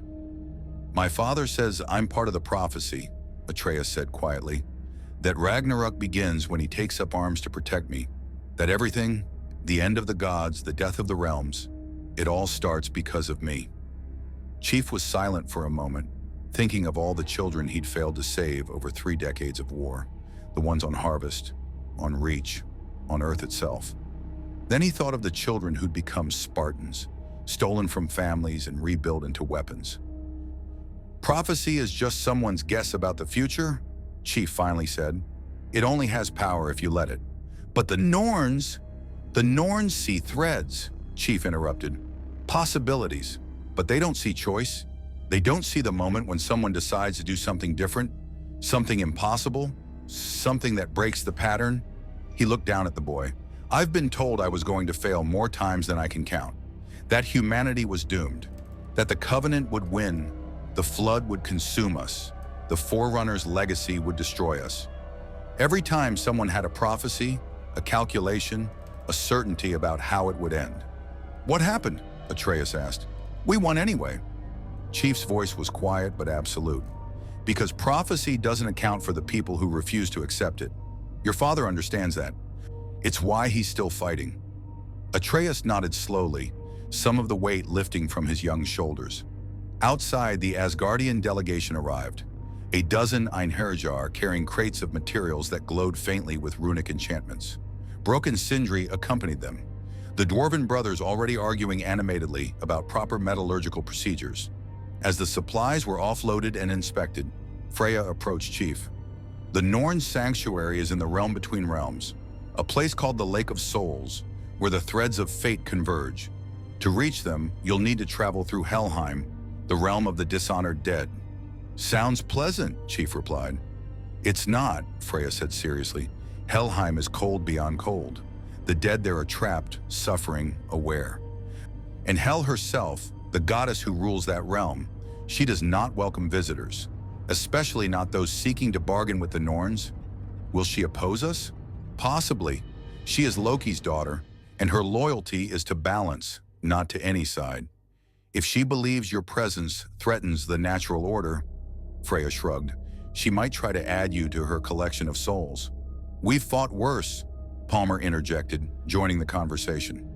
Have you fought death itself? Freya asked. Because that's what hell is, the concept of mortality given form and will. Your weapons might kill her servants, but hell herself? The goddess shook her head. Only those who belong to death can truly harm death. Kratos' voice came from behind them.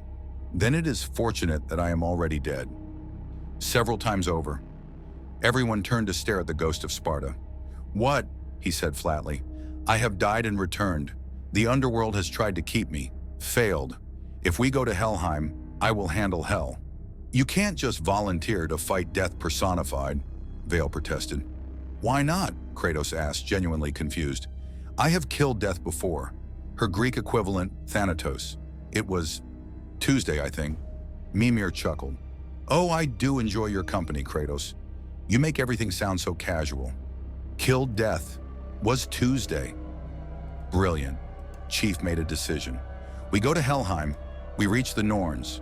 We trade information for a way home. And if Hel objects, we deal with that threat as it comes. When do we leave? Locke asked. Tomorrow, Chief replied. Give the crews time to start integrating the new materials. Give us time to prepare for an environment we don't understand. And give Odin time to think we're still considering his offer. Deception, Kratos said approvingly. Good. As the meeting dispersed, Chief returned to his quarters, a small space barely large enough for the essentials. He removed his helmet and sat on the edge of the bed, mind running through scenarios, calculating odds, preparing for variables he couldn't predict. A soft chime indicated someone at his door. Enter. Atreus stepped in, looking uncertain. Can I ask you something? Go ahead. If the Norns tell you how to get home, you'll leave, right? You and your people. You'll go back to your universe. That's the plan, Chief confirmed. But what about Ragnarok? What about stopping it? The boy's voice was small. If you leave and the prophecy comes true, everyone here dies. The gods, the realms, my father, me, all of it burns. Chief looked at the boy and saw every civilian he'd failed to protect. Every planet that had burned while he fought elsewhere. Every impossible choice between saving some and losing others. I don't know, he admitted. If we can stop Ragnarok without compromising our people's survival, we will. But if we have to choose between saving our universe and saving yours, you'll save yours, Atreus finished quietly. I understand. I would too, if it was my people. We're not there yet, Chief said. Maybe there's a way to do both. There usually is if you look hard enough. I hope you're right, Atreus said. He turned to leave, then stopped. Thank you for standing up to Odin, for protecting us when you didn't have to. After the boy left, Chief sat in silence, staring at his helmet. In Asgard, Odin watched through his raven's eyes and smiled. The Spartans were going to Helheim, exactly as the Norns had woven, exactly as the prophecy required, because the only way to prevent Ragnarok was to understand it, and the only way to understand it was to walk the path that led to it. By the time they realized the trap, they would be too deep to escape.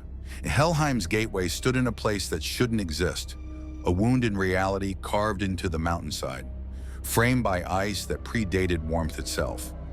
Chief's armor registered the temperature at -200 degrees Celsius and dropping, cold enough that normal humans would freeze solid in seconds.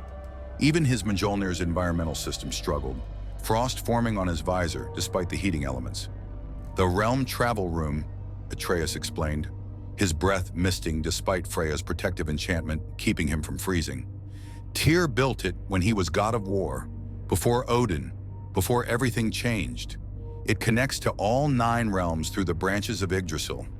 The chamber was circular, walls carved with intricate murals depicting the realms, Midgard's forests, Asgard's golden spires, Alfheim's radiant light, and others Chief didn't recognize. In the center stood a crystalline structure that pulsed with soft light, roots or branches extending from it in impossible geometries. The Bifrost is Odin's way of traveling the realms, Freya said, approaching the structure with reverent caution. This is Tyr's way, more dangerous, less controlled, but it doesn't require the Allfather's permission. She placed her hand on the crystal, and it blazed with golden light. Runes appeared floating in the air, 9 of them, each representing a realm. One rune was darker than the others, outlined in sickly green light. Helheim, Kratos identified, his voice carrying the weight of someone who'd walked through underworlds before. The realm of the dishonored dead. You're sure about this? Captain Lasky's voice crackled through Chief's helmet comm. The captain remained aboard Infinity with the majority of personnel, maintaining combat readiness in case this was a trap. Once you're in Helheim, we lose contact. The realm exists outside normal space. Our comms won't reach you. Understood, Chief confirmed. His strike team consisted of Spartans Locke, Tanaka, and Buck. Palmer had wanted to come, but someone needed to coordinate Infinity's defense if Odin made a move. Kratos and Freya completed the team, with Atreus staying behind despite his protests. This was too dangerous for a child, even one who was half giant and prophesied to end the world. Mimir's head hung from Kratos' belt, the disembodied advisor having insisted on coming. Someone needs to keep you lot from making complete arses of yourselves, he'd said. The Norns are tricky. You'll want someone who knows their games. Freya touched the Helheim rune, and it expanded, opening a portal that made Chief's armor systems scream warnings. The space beyond was wrong, not dark, but absent of light in a way that suggested light had never existed there. Cold poured through the gateway like liquid, and Chief heard something that shouldn't have been audible through his sealed helmet. Whispers, thousands of voices overlapping, speaking languages he didn't understand but somehow knew were pleading. The dishonored dead, Freya said softly. Souls trapped in Helheim because they died without glory. No Valhalla for them, no honored rest, just cold and waiting, and the slow dissolution of self as they forget who they were. Cheerful place, Buck commented, checking his DMR. Remind me why we're going to hell again? To find the Norns, Chief replied. To get home. Right, home. Almost forgot we had one of those. They stepped through. The transition was immediate and absolute. One moment Chief stood in Tyr's temple, surrounded by stone and breathable atmosphere. The next he was drowning in cold that his armor couldn't compensate for, surrounded by darkness so complete that even his night vision struggled to penetrate it. Then Freya raised her hand, and light bloomed, cedar magic, golden and warm, pushing back the oppressive dark. It revealed a landscape of crystalline ice and twisted metal, structures that might have been buildings once but had frozen and warped over eons. The sky above, if it was a sky, was an empty void. No stars, no sun, nothing but absence. Welcome to Helheim, Mimir announced. Please keep your arms and legs inside the vehicle at all times. Don't feed the dead and try not to die yourselves. The irony would be insufferable. Movement in the darkness. Chief's motion tracker lit up with contacts, dozens, then hundreds, then thousands. They emerged from the shadows like memories becoming solid. Humanoid figures, translucent and wrong. Their features blurred as if they couldn't quite remember what faces looked like. The dishonored dead. They didn't attack. They simply stood there watching with eyes that held only emptiness and endless waiting. Don't engage them, Freya warned. They're not hostile unless provoked. They're just existing, caught between death and dissolution. One of the dead drifted closer to Tanaka, reaching out with a hand that passed through matter like smoke. The Spartan jerked back reflexively. Chief, these things are phasing through my shields. Not attacking, just touching. They're curious, Freya explained. You're alive, warm. They remember warmth. They're drawn to it. How long have they been here? Locke asked, watching the dead surround them in a silent, mournful crowd. Some for centuries, Freya replied. Some for millennia. Time works differently in Helheim. A day here might be a year in Midgard, or a moment. It depends on Hell's whim. Kratos moved through the crowd with practiced efficiency, the Leviathan axe held ready but not threatening. The dead parted for him, not in fear, but in recognition. Chiefs saw it in their blurred faces. They knew what Kratos was, had perhaps heard stories of the ghost of Sparta, even here in Norse afterlife. A man who had walked through underworlds and returned, who had defied death itself. The Lake of Souls is deeper in, Freya said, conjuring more light to illuminate their path. Through the Temple of Hell, past her throne, and beyond to where the threads converge. But we must be careful. Hell will know we're here. The question is whether she'll stop us. They moved through Helheim's frozen landscape, passing structures that had once been great halls and now were tombs of ice. The dead followed, but didn't interfere. A silent procession of forgotten souls. Chief's armor recorded everything, cataloging data that UNSC xenobiologists would spend years trying to rationalize. Proof of an afterlife, of souls persisting after death, of metaphysical realities that contradicted everything human science understood. "Contact front," Buck called out, weapon raised. Ahead, blocking their path, stood a figure that made the dishonored dead look vibrant by comparison. She was tall, easily 8 feet, with skin the color of corpses, half her face beautiful, and the other half rotted to bone. She wore a gown of woven shadows and a crown of ice that pulsed with the rhythm of a dying heart. Hel, goddess of the dead. Freya. Hel's voice was 2 voices speaking simultaneously, one young and vital, one ancient and decaying. "You bring warriors to my realm, armed, armored, alive." Her mismatched eyes, one brilliant blue, one empty socket, fixed on Chief. "And you bring strangers from beyond the 9 realms. How interesting." "We seek passage to the Lake of Souls," Freya said, her voice steady despite the tension Chief could read in her posture. "We mean no disrespect to your domain, Hel. We simply need to speak with the Norns." "The Norns," Hel repeated, and something like amusement flickered across her beautiful half-face, while maggots writhed in the rotted half. "The Weavers of Fate. Yes, they're here. They're always here, watching threads end, recording deaths, weaving the final moments into their tapestry." She drifted closer, her form phasing between solid and ethereal. "But tell me, Freya, why should I grant you passage? What do you offer the dead in exchange for safe passage through their realm?" "We offer nothing," Kratos said flatly, stepping between Freya and the goddess. "We take what we need. If you oppose us, you die. If you allow us passage, you live. Choose." Hel laughed, a sound like wind through graveyards, like the last breath of dying men, like the universe itself exhaling as stars collapsed. "Oh, ghost of Sparta, you cannot kill death. I am not some Olympian godling who can be gutted and left to bleed. I am the concept you seek to defy. I am the end you've postponed. I am inevitable." "So were the fates," Kratos replied. "They were inevitable too, until I killed them." For a long moment, Hel studied the god killer. Then her gaze shifted to Chief. "And you, Master Chief, the man who has died twice and refused to stay dead. Who carries the weight of billions of souls on his shoulders? Who kills to save? Who sacrifices to preserve? Who has walked through fire and refused to burn?" She tilted her head. "You fascinate me. You are a psychopomp who doesn't know he guides souls. Every enemy you kill, you send to their afterlife. Every civilian you save, you delay their appointment with me. You are a death dealer and a life preserver. You exist in contradiction." "I exist to protect humanity," Chief replied evenly. "Yes, and in protecting them, you send thousands of others to realms like mine. Do you ever think about them? The Covenant warriors who believed they died holy deaths, only to discover no gods awaited them? The flood victims who never got to die properly at all? The humans you couldn't save, who died screaming your name, hoping you'd rescue them?" Hel's empty socket seemed to stare deeper than her living eye. "I see them all, Master Chief. Every soul touched by your wars, and they are legion."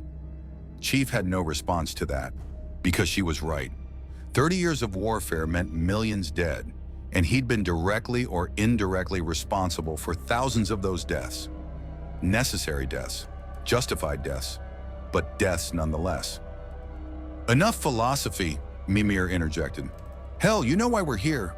Will you grant passage or not? The goddess turned her attention to the disembodied head hanging from Kratos' belt. Mimir, the smartest man alive, now reduced to a conversation piece. How are you enjoying death's embrace? It's been enlightening, Mimir replied dryly.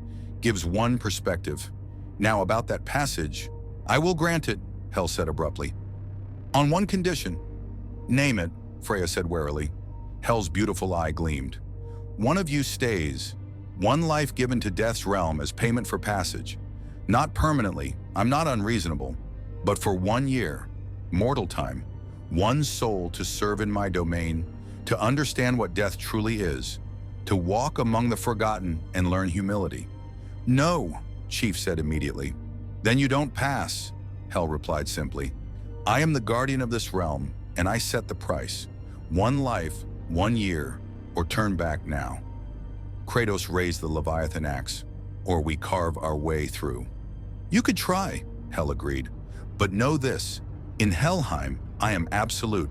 This is my domain, death's domain, and in the realm of death, even gods can die permanently. No resurrection, no second chances, just ending. She smiled with half a mouth. Are you willing to risk that for your mission? The Spartans exchanged glances. Chief ran tactical scenarios. Fighting through would risk casualties, possibly permanent ones if Hel's claim about death's permanence in this realm was accurate. But accepting her deal meant leaving someone behind. A year could be critical. A year could mean missing their window to return home. I'll stay, Tanaka said quietly. No, Chief countered. I need every Spartan operational. Then I'll stay, Freya offered. I am immortal. A year means less to me than to your warriors. You're needed to navigate the realms, Kratos objected. He turned to Hel. What about those already dead? Mimir is technically deceased. Would he qualify? Technically deceased doesn't interest me, Hel replied. I want a living soul, someone who will feel the year passing, who will suffer the cold, endure the loneliness, understand what it means to exist in death's shadow. Then I'll do it, Buck volunteered. I've got experience with long-duration ops. A year? I can handle a year. Chief looked at the veteran ODST turned Spartan, saw the determination in Buck's posture. Tactically, losing Buck for a year was costly but manageable. Morally, asking him to sacrifice himself. We don't leave people behind, Chief said. You're not leaving me, Buck replied. You're parking me, temporarily. You come back, you get me. Simple. Nothing about this is simple, Locke muttered. Hel's empty socket fixed on Buck. You accept my terms? 1 year in Helheim serving as my assistant. You will help guide the newly dead, comfort the forgotten, and learn what it means to exist between ending and dissolution. I accept, Buck said firmly, but I want your word, Norse God's oath or whatever, that at the end of the year I'm free to go. No tricks, no loopholes, no actually you're stuck here forever surprises. Hel placed one hand over her heart, where half beat and half was still. By my authority as sovereign of the dishonored dead, by the pact between life and death that existed before the 9 realms, I swear, Edward Buck will serve for 1 mortal year, then be released unharmed, memory intact, soul whole. This I vow. The words resonated with power that Chief felt even through his armor, a binding, irrevocable commitment. Whatever else Hel was, she honored her oaths. Buck, Chief started. It's done, Chief, Buck interrupted. Go find the Norns. Get us home. I'll see you in a year. He began removing his weapons, handing them to Locke. Keep these clean for me, especially the DMR. She's my favorite. This is unnecessary, Kratos said, stepping forward. I have walked underworlds before. I can endure. With respect, Ghost of Sparta, Buck interrupted. You've got a kid depending on you and a prophecy to prevent. I'm just a Spartan with too much experience dying. This is my call. Chief wanted to argue, wanted to find another solution, wanted to do what he'd done for 3 decades. Save everyone, beat impossible odds, refuse to accept casualties. But sometimes the only way forward was through sacrifice. Thank you, Chief said quietly. Buck grinned. Just make sure when you come back, you bring pizza, the good stuff. I'm gonna miss food." Hell gestured and the dishonored dead parted, revealing a path deeper into Helheim. The Lake of Souls awaits. The Norns are expecting you. They always do. She placed a skeletal hand on Buck's shoulder. "Come, warrior. Let me show you what death has to teach." As Buck walked away with the goddess of death, surrounded by forgotten souls, Chief felt the familiar weight of command settle heavier on his shoulders. Another sacrifice, another cost, another reminder that every victory had a price. They continued deeper into Helheim, leaving Edward Buck behind in the realm of the dead. And ahead, where threads of fate converged and the Norns wove their tapestry, Chief would finally get answers. Or he would learn that some questions were better left unasked. In Asgard, Odin watched through scrying pools and smiled. The Spartans had paid their first price. More would be demanded before this ended, because every thread in the Norns' tapestry required blood to be woven, and prophecy was written in sacrifice. The Lake of Souls existed in a place that predated geography. Chief had seen impossible things: forerunner installations that warped space-time, covenant holy sites where physics bent to accommodate religious significance, the domain's infinite digital consciousness. But this place defied even those impossible standards.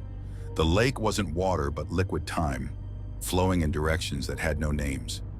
Past, present, and future churned together in currents visible to the naked eye. Moments of history suspended like debris in a river that flowed in all directions simultaneously. And at its center, on an island that might have been stone or might have been frozen possibility, sat three figures: the Norns.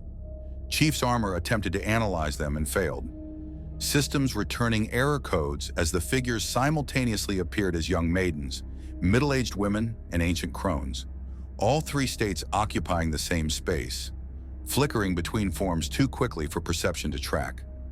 "Erd," Freya whispered, identifying them.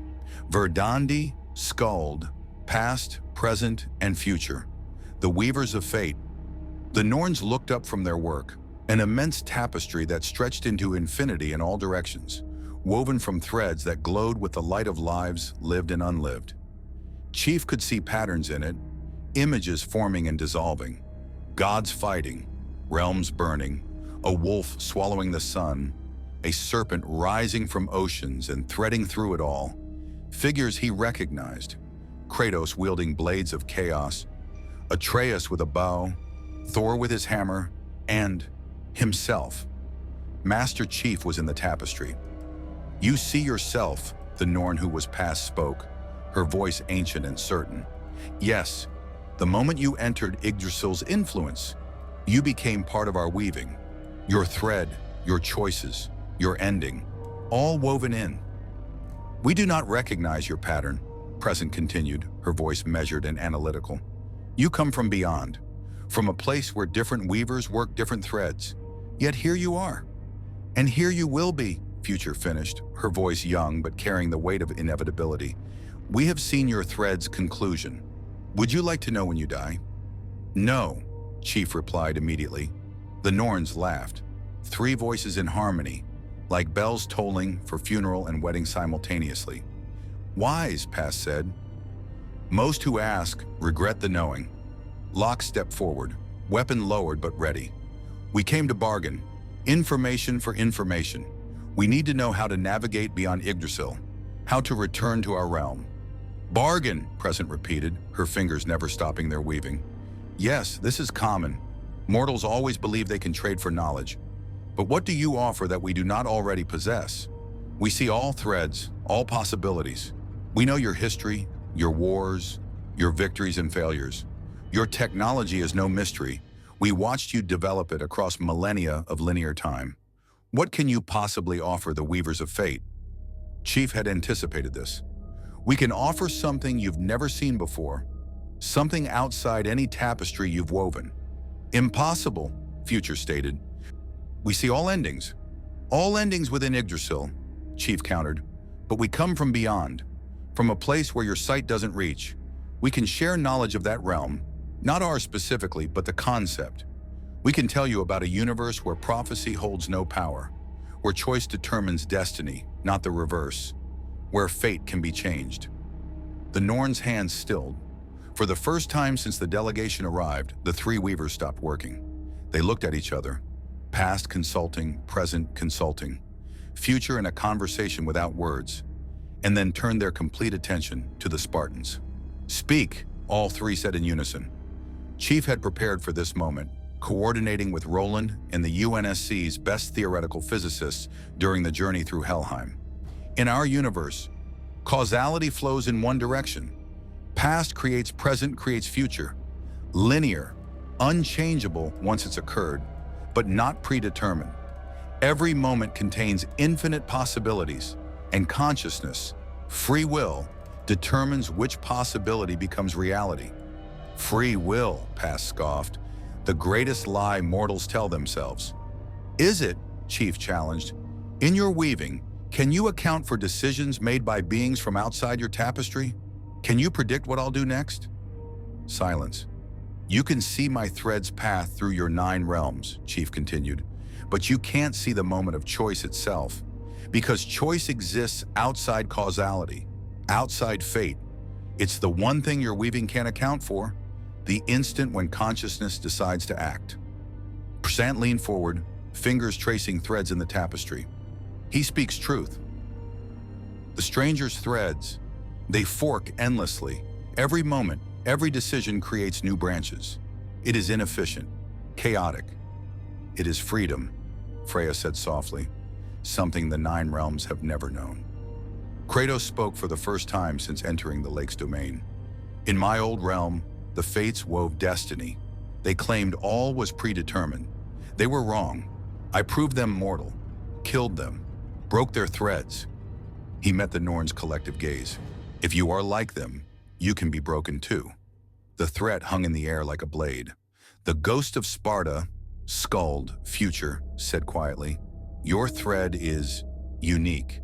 You have died to fate multiple times, escaped the underworld, rewritten time. You exist as an anomaly even within your own weaving. And now you threaten us? I state fact, Kratos replied. If you are the chains that bind, I will break you. If you are the doom that threatens my son, I will kill you. If you are merely weavers recording what is... He paused. Then we have no quarrel. We are weavers, Past said firmly. We do not control fate. We observe it, record it, give it form that mortals can comprehend. The threads exist whether we weave them or not. We simply make the pattern visible. Then help us see the pattern that leads home, Chief said. We don't belong in your weaving. Our presence disrupts your tapestry. Show us the way out, and we'll remove the disruption. The Norns consulted silently again, their forms flickering between ages and aspects. Finally, Presence spoke. We will show you, but know this. The path home requires price, not payment to us. We take nothing, but the act of traveling between Yggdrasils, of crossing from one world tree to another, requires sacrifice, Freya finished, her voice hollow. Yes, Future confirmed. To bridge 2 realities, something of equal weight must be surrendered. Energy cannot be created or destroyed, only transferred. To send your ships, your people, across the gulf between universes, an equivalent mass of matter and energy must remain behind. Locke immediately grasped the implication. You're saying we can't take everyone home. Correct, Past said. Or you can take everyone home, but leave behind something of equal value. Technology, knowledge, power. The price must be paid. Chief's mind raced through calculations. The infinity alone massed millions of tons. The spirit of fire added millions more. And the personnel, thousands of lives. To balance that equation would require... How much? Chief asked. What's the minimum price? The Norn's fingers moved across the tapestry, pulling threads, calculating in ways that transcended mathematics. To send your ships and all personnel requires leaving behind one of 3 things, Present finally said. First option, all of your advanced technology, every weapon, every system, every piece of equipment more sophisticated than basic metallurgy. You would arrive home defenseless, primitive. Unacceptable, Chief stated. They'd need their technology to defend humanity from threats still waiting in their own universe. Second option, Future continued, leave behind your artificial intelligence, the consciousness you call Roland. His existence represents computational power equivalent to the mass energy differential. His sacrifice would balance the equation. Chief felt his blood chill. Roland was crew, sentient, alive in every way that mattered. The UNSC had already lost Cortana to rampancy and corruption. To demand another AI's sacrifice, also unacceptable, Chief said firmly. Third option, Past finished, leave behind one living consciousness of sufficient significance, not merely alive but weighted with choice, with impact, with threads that connect to thousands of others. A person whose presence in the tapestry creates ripples across multiple timelines. You're asking for a person, Tanaka said, horrified. A hostage. Not a hostage, the Norns said in unison. A bridge. Someone who would remain, whose presence would anchor the connection between universes. Through them, you could return. Through them, the path would remain open. Who would qualify? Locke asked warily. The Norns' gazes settled on two figures simultaneously, Kratos and Chief. The ghost of Sparta, Erd said, who has killed gods, rewritten time, defied fate itself. His thread connects to Ragnarok, to Atreus, to the end of the Nine Realms. His weight is significant. Or the Master Chief, Verdandi continued, who has saved humanity repeatedly, who carries the hopes of billions, who exists as living symbol. His thread connects to your entire species' survival. His weight is also significant. Either would suffice, Skuld finished. Either would balance the equation. The silence that followed was absolute. Chief processed the implications with the cold, tactical analysis that had kept him alive for 3 decades. The Norns were offering a binary choice: abandon technology, abandon Roland, or abandon a key individual. None were acceptable losses, but if forced to choose, there must be another way, Freya insisted. Some alternative? There is no alternative, the Norns said together. This is the price reality demands. Energy for energy, weight for weight, significance for significance. Kratos' expression was stone. If I stay, Atreus loses his father. The boy needs guidance, protection. Without me, without you, he might avoid the path to Ragnarok, Future interrupted. The prophecy shows you taking up arms to protect him. If you are not here, you cannot fulfill that role. The pattern changes. You're suggesting I abandon my son to save your ships? Kratos' voice was dangerously quiet. We suggest nothing, Present replied. We merely show the paths. You choose which to walk. Chief ran scenarios. If he stayed behind, Lasky could get the ships home. The UNSC would survive. Humanity would endure. It was the logical choice. Sacrifice one to save thousands. The calculus he'd been taught since age 6. The mathematics of warfare. But it was also abandoning his duty, his people, his purpose. How long, Chief asked. If one of us stays, how long must they remain? Until the bridge is no longer needed, the Norns replied. Until the path is secure. Mortal time? Perhaps a decade, perhaps a century. Time flows differently between realms. A century. Chief would be long dead. Either by age, Spartans didn't live forever, or by combat, trapped in a realm of gods and magic, fighting wars that weren't his. I'll stay, Kratos said abruptly. Father, Mimir started to protest. I will stay, Kratos repeated firmly. My son will have Freya's guidance, Mimir's wisdom. Your people need their leader. He nodded to Chief. To navigate home, to protect them from threats in your realm, I am simply a warrior, replaceable. You're not replaceable, Chief said quietly. Atreus needs you. Atreus needs to live, Kratos countered. If me staying means he avoids Ragnarok's path, if it means he grows up without fulfilling prophecy, then this is the better choice. It was the same logic Chief had used hundreds of times. Sacrifice the few to save the many. But hearing someone else apply it, watching a father choose to abandon his son for the greater good, it was wrong. Chief had spent 30 years making wrong choices for right reasons. Had authorized strikes that killed civilians to save more civilians. Had sacrificed squadrons to protect planets. Had walked through fire and called it duty. But this? Wait, Locke said suddenly. The Norns said someone of sufficient significance. Someone whose thread connects to thousands of others. What about distributing the weight? Multiple people of lesser significance? The Norns considered. Possible, Persan admitted. 20 individuals of moderate significance could balance one of extreme significance. But they would all need to remain. 20 souls as bridge instead of one. 20 volunteers. 20 people willing to stay behind, potentially forever, to save the others. Chief looked at Locke, at Tanaka, saw the same calculation in their eyes. Spartans were willing to die for the mission. Were they willing to live trapped in an alien realm for the mission? Before anyone could volunteer, a new voice echoed across the Lake of Souls. Perhaps, the voice said, amused and ancient, there is a fourth option none of you have considered.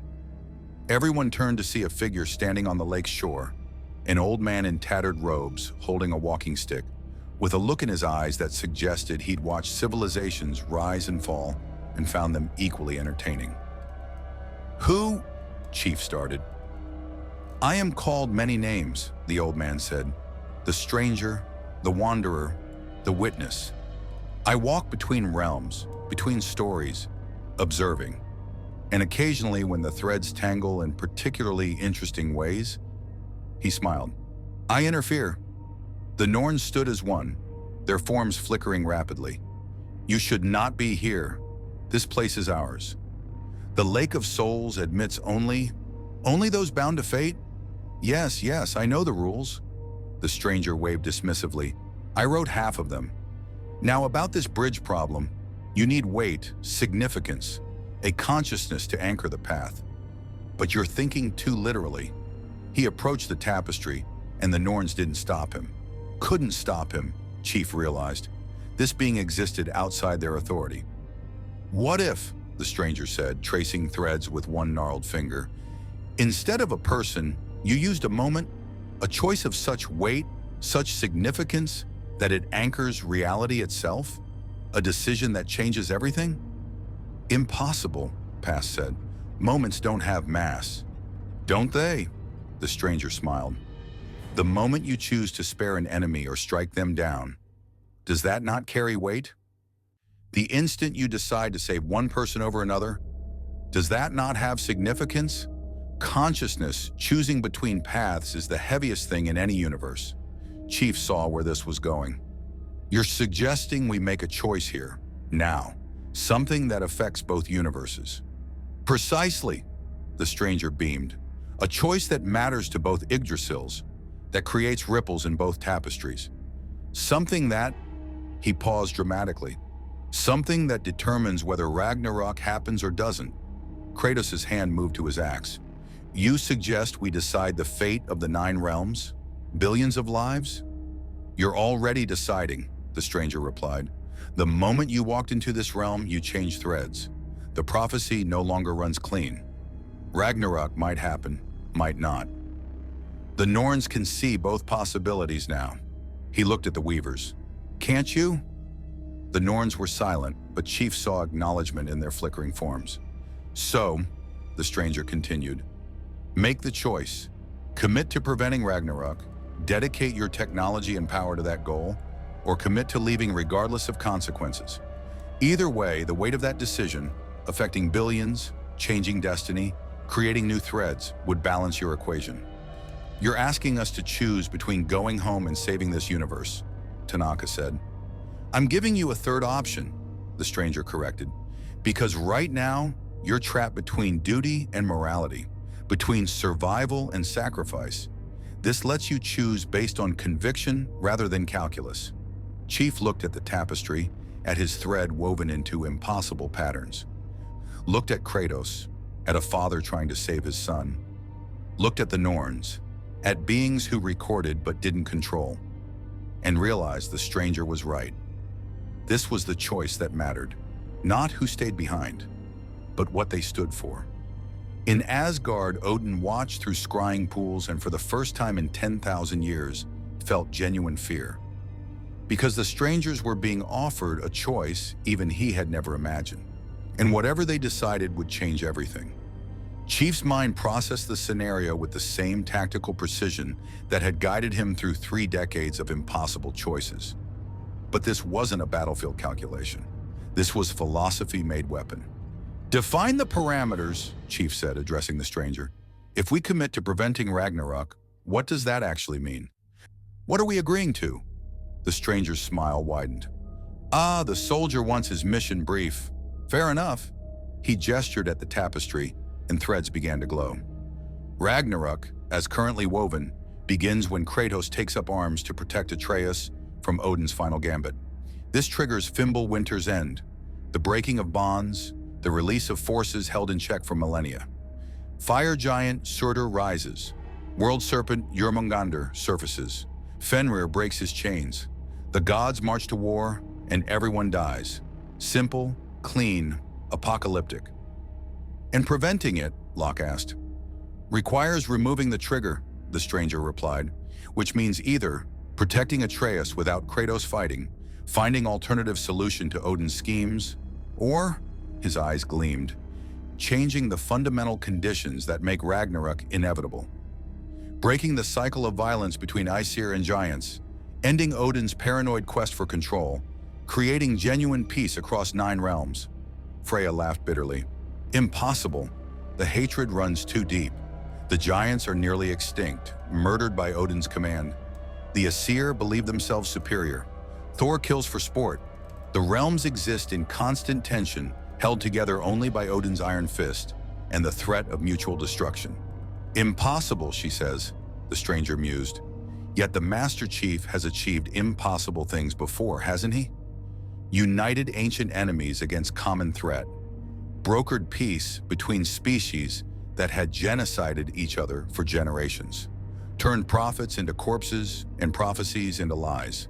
He looked directly at Chief.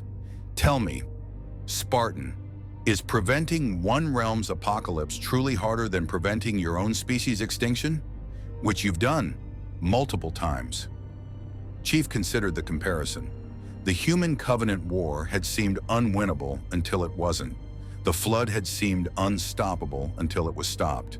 The created had appeared inevitable until they'd found a way. "What resources would we have?" Chief asked. "To prevent Ragnarok, we'd need intelligence on all factions, weapons effective against gods, and time to implement strategy." "You'd have the UNSC's full technological capability," the stranger replied. "Your ships, your Spartans, your weapons. Combined with this realm's magic, the dwarves' craftsmanship, and knowledge from those who understand the 9 realms." He nodded toward Freya, Kratos, and Mimir. "It's not unwinnable, just difficult." "And if we choose to leave instead?" Tanaka asked. "What happens to this universe?" The Norns spoke in unison. "Ragnarok proceeds as woven. The realms burn. The cycle completes. Eventually, from the ashes, new growth, new gods, new realms. The pattern repeats." "How many die?" Chief pressed. "All who live in the 9 realms," Pass said simply. "Millions, perhaps billions, if you count the honored dead in Valhalla, who will die again, permanently. But your universe survives," Future added. "Your people return home. You continue your wars, face your threats, protect your species. The mathematics favor your choice to leave." It was the calculus Chief had been trained to execute. Millions of lives in an alien realm versus billions of humans in his own universe who needed protection from threats still waiting, Covenant splinter factions, rogue AI, unknown dangers lurking in the galaxy. The logical choice was clear, but Kratos spoke, his voice carrying the weight of a man who'd lived through similar mathematics and learned their cost. "I made the logical choice once, in my realm. I chose vengeance over peace, chose violence over mercy, chose rage over reason, and my world burned. Olympus fell, the Greek pantheon died. Millions suffered because I couldn't see past my own pain, my own mission, my own calculus of acceptable losses." He looked at Chief. "You are a good soldier. better than I ever was. But if you walk away from this, if you let these realms burn because they are not your responsibility, Kratos' eyes held ancient regret. You will carry that choice forever. Trust me, I know. He's right, Mimir added quietly. I've watched heroes make hard choices for millennia. The ones who prioritize only their own people, their own tribe, their own species, they survive, but they become something smaller, something less than what they could be. The truly great ones, they find ways to save everyone. Chief thought of Cortana, of the moment she'd sacrificed herself to save him, choosing his life over her existence. He'd spent years trying to honor that choice, to be worth the sacrifice. But what had she said before the end? Don't make a girl a promise if you know you can't keep it. He'd promised to protect humanity. But was letting billions die in another universe really protecting humanity? Or was it just protecting human bodies while abandoning human principles? Captain Lasky's voice crackled through Chief's helmet, the comm somehow reaching even into this place outside normal space. Chief, I've been monitoring through your suit feed. I'm reading the tactical situation, and I'm giving you full authorization to make whatever call you think is right. The UNSC sent us to explore, to defend humanity, but we're also representatives of humanity's values. If we walk away from genocide to save ourselves, his voice was heavy, I'm not sure we deserve to call ourselves defenders.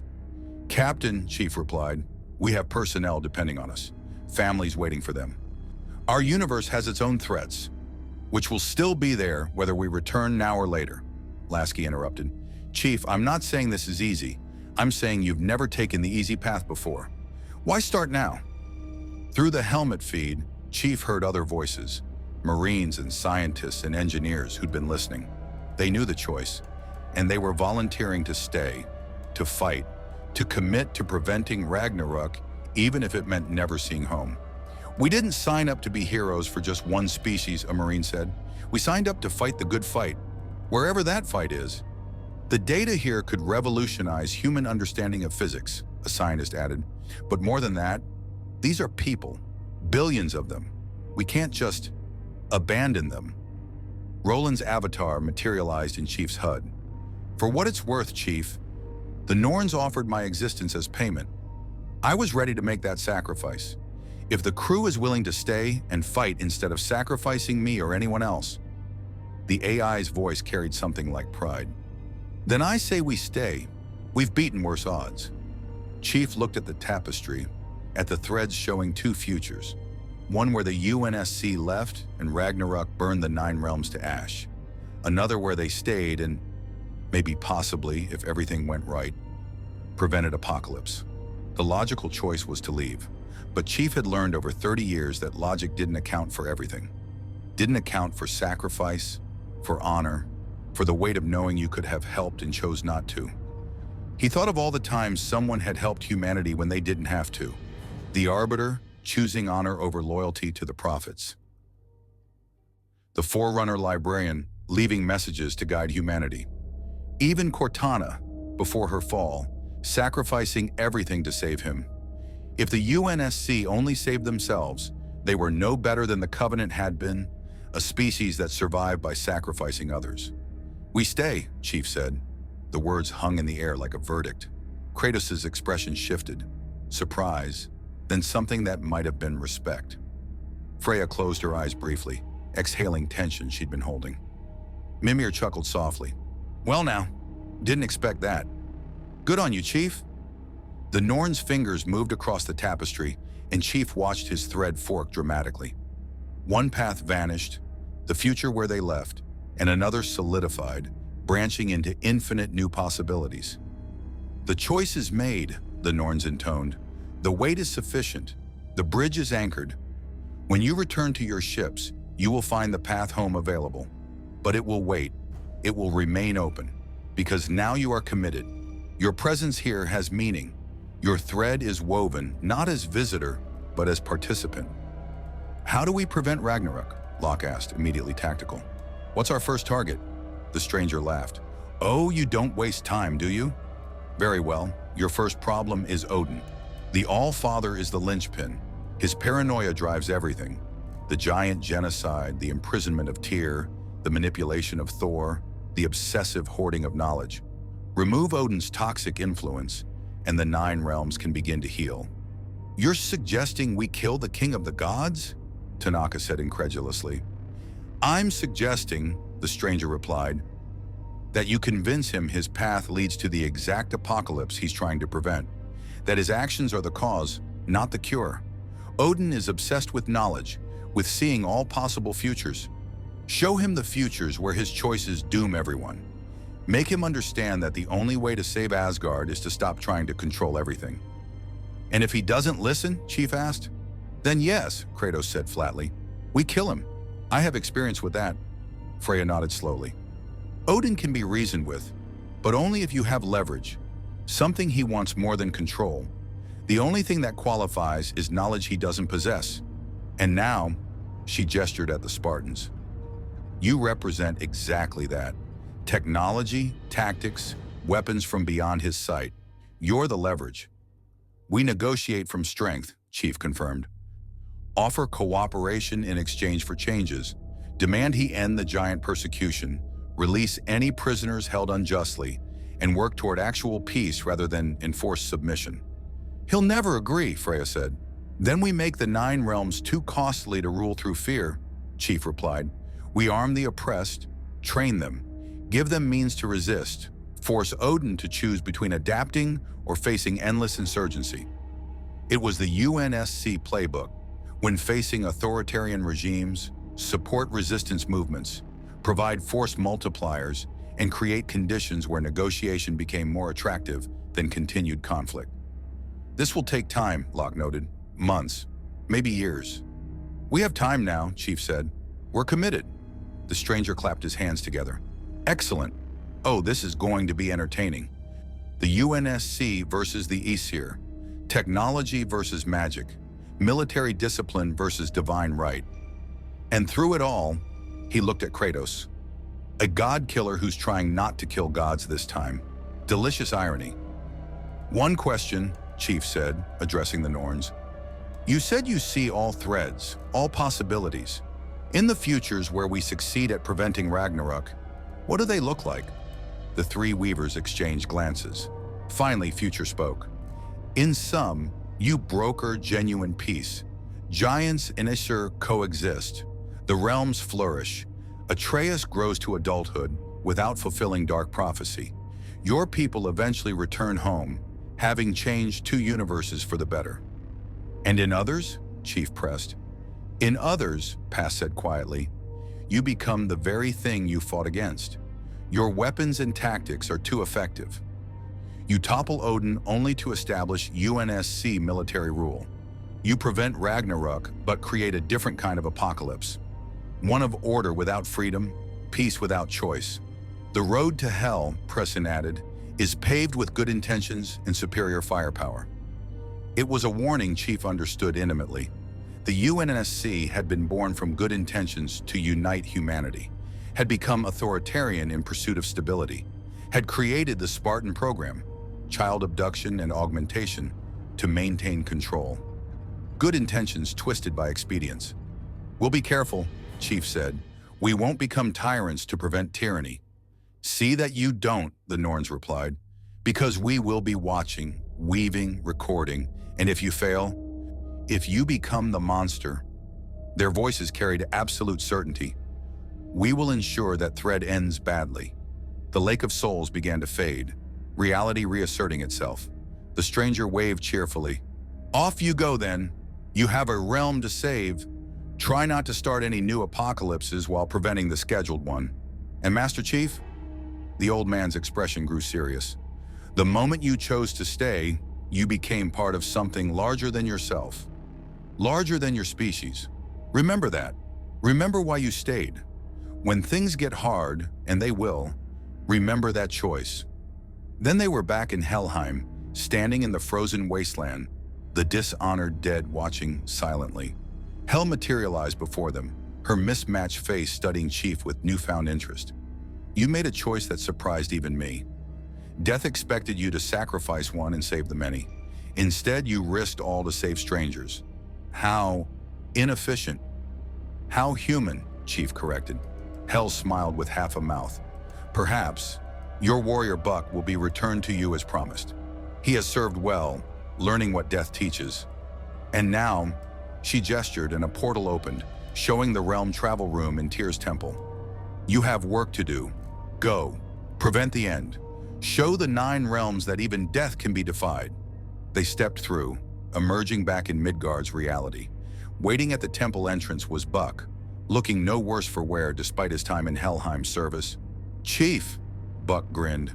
I hear you guys decided to save the universe. Again. You know, some teams get normal deployments, guard duty, escort missions. We get prevent Norse apocalypse. Just once, I'd like a boring assignment. How was death? Locke asked. Educational, Buck replied, falling into formation. Hell's got stories that would curl your hair.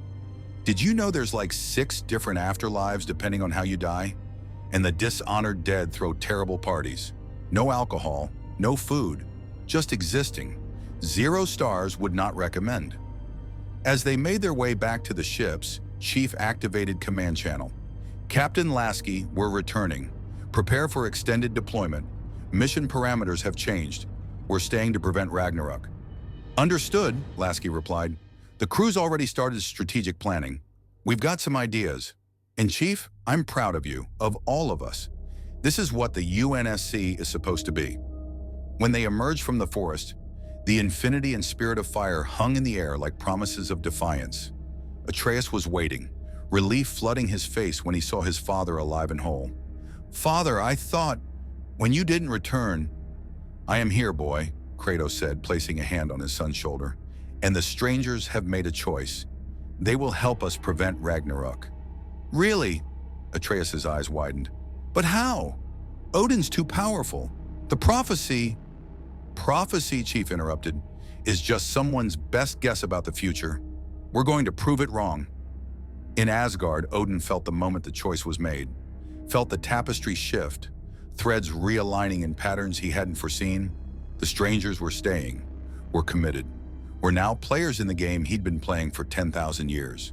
For the first time in millennia, Odin felt something unfamiliar settle in his chest. Uncertainty. The Allfather had prepared for every contingency, every threat, every possible future, but he had never prepared for enemies who chose sacrifice over survival, who weaponized hope instead of fear, who brought technology that rendered magic irrelevant and philosophy that challenged divine right. Thor entered the high hall, sensing his father's unease. Father, the strangers have declared war, Odin finished quietly. Not with weapons, not with violence, but with choice. They've chosen to stand against fate itself, to prevent Ragnarok even if it costs them everything. The Allfather's single eye gleamed with cold calculation, which means we must decide, are they allies in our goal to prevent the end, or enemies who will bring that end simply by disrupting the order I've spent millennia building? What do we do? Thor asked. Odin smiled, but it held no warmth. We test them, break them, force them to show their true nature. And if they fail, if they prove themselves corruptible, weak, or dangerous, his grip tightened on Gungnir. We end them before they end us. The pieces were in motion. The UNSC had committed to preventing apocalypse. Odin had committed to controlling everything. And somewhere in the space between those commitments, the future of the 9 realms would be decided.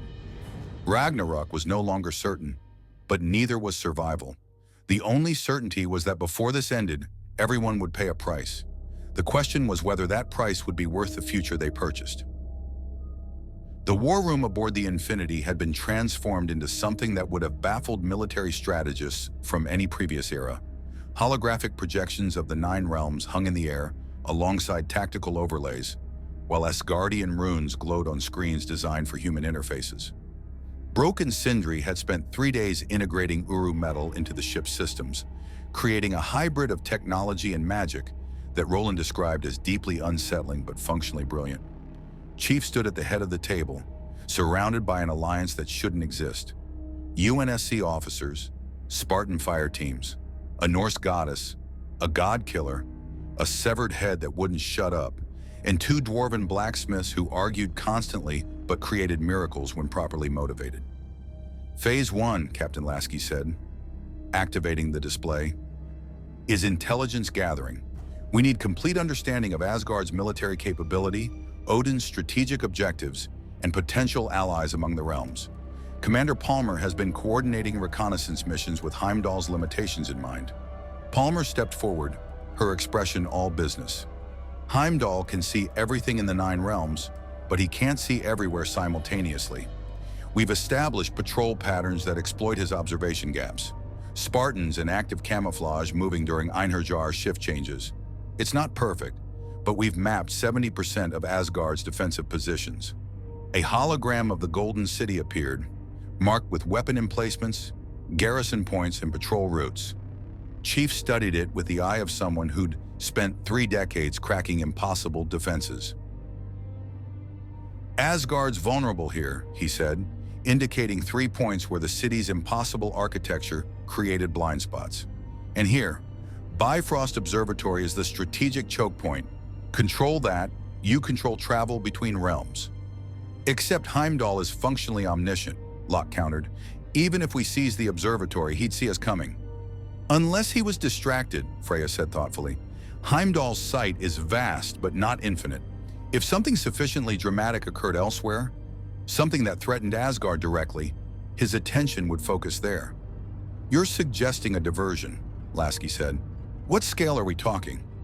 Kratos' smile was grim. I could pay Asgard a visit. Thor has been wanting a rematch. Let him have it. Loudly, publicly, destructively, while your Spartans move on the real objective. That's suicide, Tanaka protested. Thor can level mountains. So can I, Kratos replied simply. He gestured to the chained blades hanging on the wall. The blades of chaos. Weapons he'd avoided touching since arriving. If I take up these again, Thor will have his hands full, and Odin will send everything he has to stop me, believing I'm fulfilling the prophecy by taking up arms. Except you won't be protecting Atreus, Mimir interjected, understanding. You'll be drawing fire away from him. The prophecy says Ragnarok begins when you fight to protect the boy. If you fight for a different reason, then we've already changed the prophecy, Freya finished. Clever, dangerous, possibly insane, but clever. Atreus had been listening silently, but now he spoke up. What about the giants, Mother's people? If any survived Odin's purge, they'd be natural allies. They have reason to oppose Asgard. Jotunheim is sealed, Sindri reminded him. Only Odin can open the realm travel there. Or someone with equivalent magical power, Freya corrected. The seals are strong, but not unbreakable. With enough EITR energy channeled correctly. She looked at the Dwarven brothers. Could you craft something? A device that could override Odin's seal? Broke scratched his beard. Maybe. We'd need a power source. Something that generates magic on par with the Allfather's cedar. And last I checked, those don't just lie around. What about this? Roland's avatar materialized, holding a representation of the Infinity's reactor core. Our fusion reactors generate energy equivalent to small stars. If we could convert that energy into magical frequencies... You want to build a magic reactor? Sindri's eyes lit up. Oh, that's fascinating, completely untested, potentially catastrophic. Definitely against several laws of both physics and mysticism. I love it. How long? Chief asked. Week, maybe 2, Brock estimated, assuming we don't accidentally create a rift in space-time or summon something horrible. Try not to do either, Lasky said dryly. Captain Cutter's hologram had been silent, but now the Spirit of Fire's commander leaned forward. Let's talk about the endgame. Suppose we succeed, we infiltrate Jotunheim, find surviving giants, convince them to ally with us, and present Odin with a united front demanding change. What's to stop him from simply unleashing Asgard's full military might? We've seen what Thor can do. The All-Father has to be even more powerful. Mutually assured destruction, Chief replied. We demonstrate that attacking us means losing everything he's built. The Infinity's Mac cannons can reduce Asgard to rubble. We have nuclear weapons. We could crack this planet if necessary. But we won't, Lasky added quickly, because that's not who we are. But Odin doesn't know that. He only knows we have the capability. Deterrence through superior firepower, Palmer said approvingly. Classic doctrine. With one problem, Freya interjected. Odin isn't afraid of death. He's afraid of irrelevance, of losing control, of the prophecy coming true despite all his efforts. Threatening to destroy Asgard won't deter him. It'll confirm his paranoia that you're the threat he needs to eliminate. Silence settled as the strategic reality crystallized. Deterrence only worked against rational actors who wanted to preserve what they had. Odin was rational, but his rationality was twisted by millennia of obsession with preventing Ragnarok. Then we don't threaten him, Chief said slowly. We offer him what he actually wants. Knowledge. A way to prevent Ragnarok that doesn't require totalitarian control of the 9 realms. You're suggesting we give him our technology? Locke asked, concerned. No. We show him a future where his paranoia is the cause of the apocalypse, not the cure. Where his actions push his son, Thor, to rebellion. Where his manipulation of Atreus triggers exactly what he fears. Where his obsessive control strangles any possibility of genuine peace. Chief looked at the Norns' earlier words, echoing in memory. The Norns said they'd seen both futures, one where we succeed, one where we become tyrants. Odin needs to see those same futures, needs to understand that his path leads to doom. How? Tanaka asked. He's got his own seers, his own prophecies. But he's never seen prophecies from outside Yggdrasil, Atreus said excitedly. Chief, your universe has history, wars you've won and lost, empires that fell because they became too controlling. You could show him Earth's history, how the UNSC itself struggled with authoritarianism, how peace came not from control but from cooperation. Roland projected human history, the interplanetary wars, the insurrection, the Covenant conflict, the fragile peace with the Sangheli. Cycles of violence broken not by one side dominating the other, but by finding common ground. We show him an alternative, Chief said, a path where he survives, Asgard survives, but through alliance instead of domination. Where preventing Ragnarok doesn't require crushing everyone who might be a threat. And if he rejects it, Kratos asked, if he sees cooperation as weakness? Chief's response was cold certainty. Then we remove him. You've killed gods before. Between your capabilities and ours, Odin can be stopped if necessary. But that's the last resort, the final option when all others fail. Regime change, Cutter said quietly. We've tried that before in human conflicts. It rarely goes cleanly. Nothing about this is clean, Lasky agreed. But the alternative is watching billions die because we didn't try. I'll take messy success over clean failure. Over the next week, the plan took shape with military precision and creative desperation. Spartans ran simulations against divine opponents using whatever data they could gather. Engineers worked with the Dwarven brothers to create the magical reactor. Scientists studied the Norns' tapestry recordings, trying to understand the mechanics of prophecy and fate. And Chief spent hours with Kratos, learning what it meant to fight gods. They are not invincible, the Ghost of Sparta said during one training session, demonstrating techniques with the Leviathan axe. They bleed, they tire, they die, but they do not fight like soldiers. They fight with certainty of superiority, with divine arrogance. Use that against them.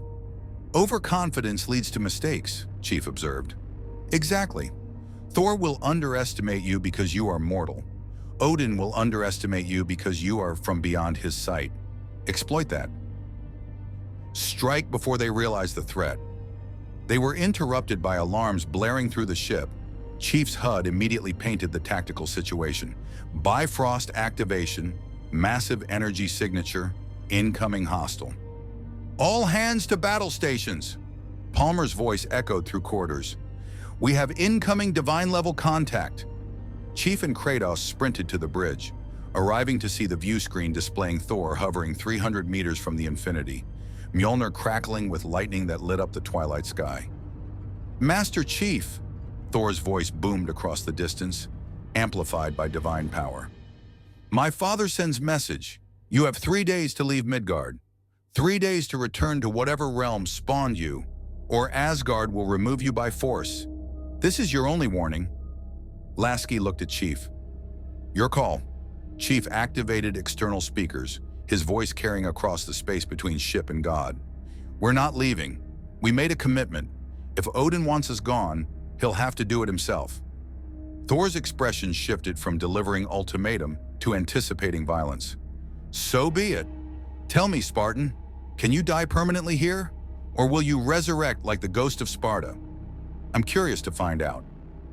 The thunder god raised Mjolnir, storm clouds gathering impossibly fast, lightning arcing between clouds and hammer in patterns that made the Infinity's sensors scream. Mac cannons online, the weapons officer reported. Targeting solution acquired. Awaiting authorization. Chief calculated. Firing on Thor meant war with Asgard. No more diplomacy. No more chances for peaceful resolution. But letting Thor attack meant casualties among crew who couldn't defend themselves against divine power. Before he could decide, another figure materialized beside Thor. Smaller, older, wearing a wide-brimmed hat and carrying a spear that hummed with power. Odin. The All-Father had come personally. Stand down, my son, Odin said quietly, and Thor obeyed immediately, though reluctance was clear in every line of his posture. The All-Father approached the Infinity slowly, hands open, Gungnir held non-threateningly. When he was close enough for the speakers to pick up his voice without amplification, Odin spoke. Master Chief, you made choice that surprised me. That surprised the Norns. That may have surprised fate itself. I have spent 10,000 years trying to prevent Ragnarok through knowledge, through control, through sacrifice. And you, his single eye gleamed. You choose to prevent it through hope, through cooperation, through believing you can change destiny itself. We can, Chief replied simply. Perhaps, Odin conceded, or perhaps you are the catalyst that brings about exactly what you seek to prevent. But I am curious. You offer alternative path. Show me. Prove to me that cooperation is stronger than control, that trust is more powerful than fear. Do this, and I will listen. Fail, his voice hardened, and I will erase you from the 9 realms so completely that even the Norns will forget you existed. It was an opening. Not peace, not alliance, but willingness to engage. More than Chief had hoped for. 1 week, Chief said. Give us 1 week to demonstrate what we're offering. No attacks, no ultimatums. Just observation.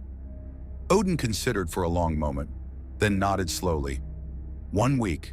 But know this, I will be watching. Through my ravens, through my scrying, through every sense I possess. If you threaten the 9 realms, if you endanger my people, if you bring doom disguised as hope, Gungnir pointed directly at the bridge. I will end you before the prophecy has chance to unfold. Understood, Chief replied. Odin and Thor vanished in a flash of Bifrost light, leaving the UNSC ships alone in Midgard's twilight. Lasky exhaled slowly. Well, that was terrifying and promising in equal measure. We've got 1 week to save the 9 realms and prove we're not the apocalypse we're trying to prevent. No pressure.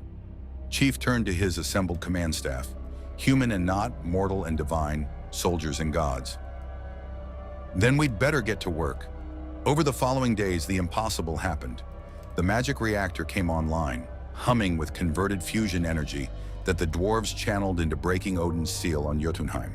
The realm of giants opened for the first time in centuries, revealing a frozen wasteland, and hidden in its depths, survivors, giants who had endured genocide and isolation, who had every reason to hate the Aesir and none to trust outsiders. But they listened when Atreus spoke in the giant tongue his mother had taught him. Listened when Kratos stood before them and admitted the crimes of his own past. Listened when Chief offered alliance without demanding submission. We don't want to rule you, Chief told the giant chieftain, a being of ice and stone named Thrym. We want to give you the means to defend yourselves, to negotiate from strength rather than hiding in fear. Why? Thrym asked, his voice like glaciers calving. What do strangers from beyond the realms gain from helping those Odin tried to eradicate? The right thing done, Chief replied simply. Sometimes that's enough. It wasn't a rousing speech. It wasn't eloquent or inspirational, but it was honest, delivered by someone whose armor bore the scars of 3 decades fighting for that principle. Thrym studied the Spartan for a long moment, then nodded slowly. Show us these weapons. Teach us these tactics. Help us stand against Asgard's tyranny. And perhaps the cycle of violence can end. On the 7th day, Odin returned to Midgard, but this time he came alone, arriving at the Infinity's main hatch not with threats, but with curiosity. "You've done what I thought impossible," the Allfather said when Chief met him in the hangar bay. "You've united giants and mortals. You've created alliance across species that have hated each other for millennia. You've demonstrated that cooperation can be weaponized as effectively as any blade or spell." "It's not a weapon," Chief corrected. "It's a principle. Work together, survive together." "Pretty word," Odin replied, "but the 9 realms don't run on pretty words. They run on power, on who can enforce their will, on fear," Freya interrupted, emerging from behind Chief. "You've ruled through fear for so long, you've forgotten any other way. But fear creates resentment. Resentment breeds rebellion. Rebellion brings exactly the chaos you're trying to prevent." Odin's single eye narrowed. "You dare lecture me, Freya? You who I loved, who I imprisoned, who you controlled," Freya finished coldly. "Like you control everyone. Thor through duty, the realms through threat, even yourself through paranoia. When does it end, Odin? When do you stop trying to prevent doom and start building something worth preserving?" The Allfather was silent for a long moment. When he spoke, his voice carried the weight of millennia. "I have sacrificed everything to prevent Ragnarok. My relationships, my integrity. I hanged myself from Yggdrasil, suffered for wisdom, learned secrets that scarred my soul. And you ask me to simply trust? To believe that cooperation will succeed where ruthless control has barely held the realms together?" "Yes," Chief said simply, "because your way isn't working. The prophecy still says everyone dies. Your son still rebels. Ragnarok still comes. Maybe it's time to try something different. And if I refuse? If I decide your presence is the threat?" Chief met the god's gaze unflinchingly. "Then we stop you, and we find someone who can lead the 9 realms to actual peace instead of enforced submission." It was a threat delivered with the calm certainty of someone who had toppled false prophets before, who had stood before the Covenant's holy city and watched it burn, who had killed AI gods who claimed benevolent dictatorship was humanity's only salvation. Odin could have attacked, could have called Thor, summoned the Einarjar, unleashed Asgard's full might against these presumptuous mortals. Instead, he laughed. "You remind me of Tyr," the Allfather said finally. "My son, the god of war who preached peace, who believed in unity across realms, who I imprisoned because his idealism threatened my control." Odin's expression grew contemplative. Perhaps he was right. Perhaps you are right. "Does that mean you'll work with us?" Lasky asked cautiously.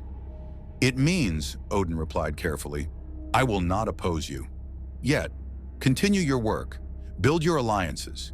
Show me this cooperation can actually prevent Ragnarok rather than accelerate it. And if you succeed," his smile was thin, "then perhaps the Allfather can learn to share power instead of hoarding it." It wasn't trust, it wasn't friendship, but it was an opening. As Odin prepared to leave, Atreus called out, "The prophecy! What about the prophecy that says I end the world?"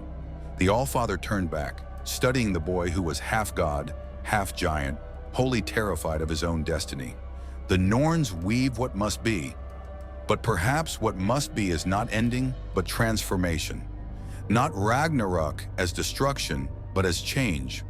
The old order dying so new growth can emerge." His single eye gleamed with something that might have been hope or might have been calculation. Or perhaps prophecy is simply mortality, trying to understand forces beyond comprehension.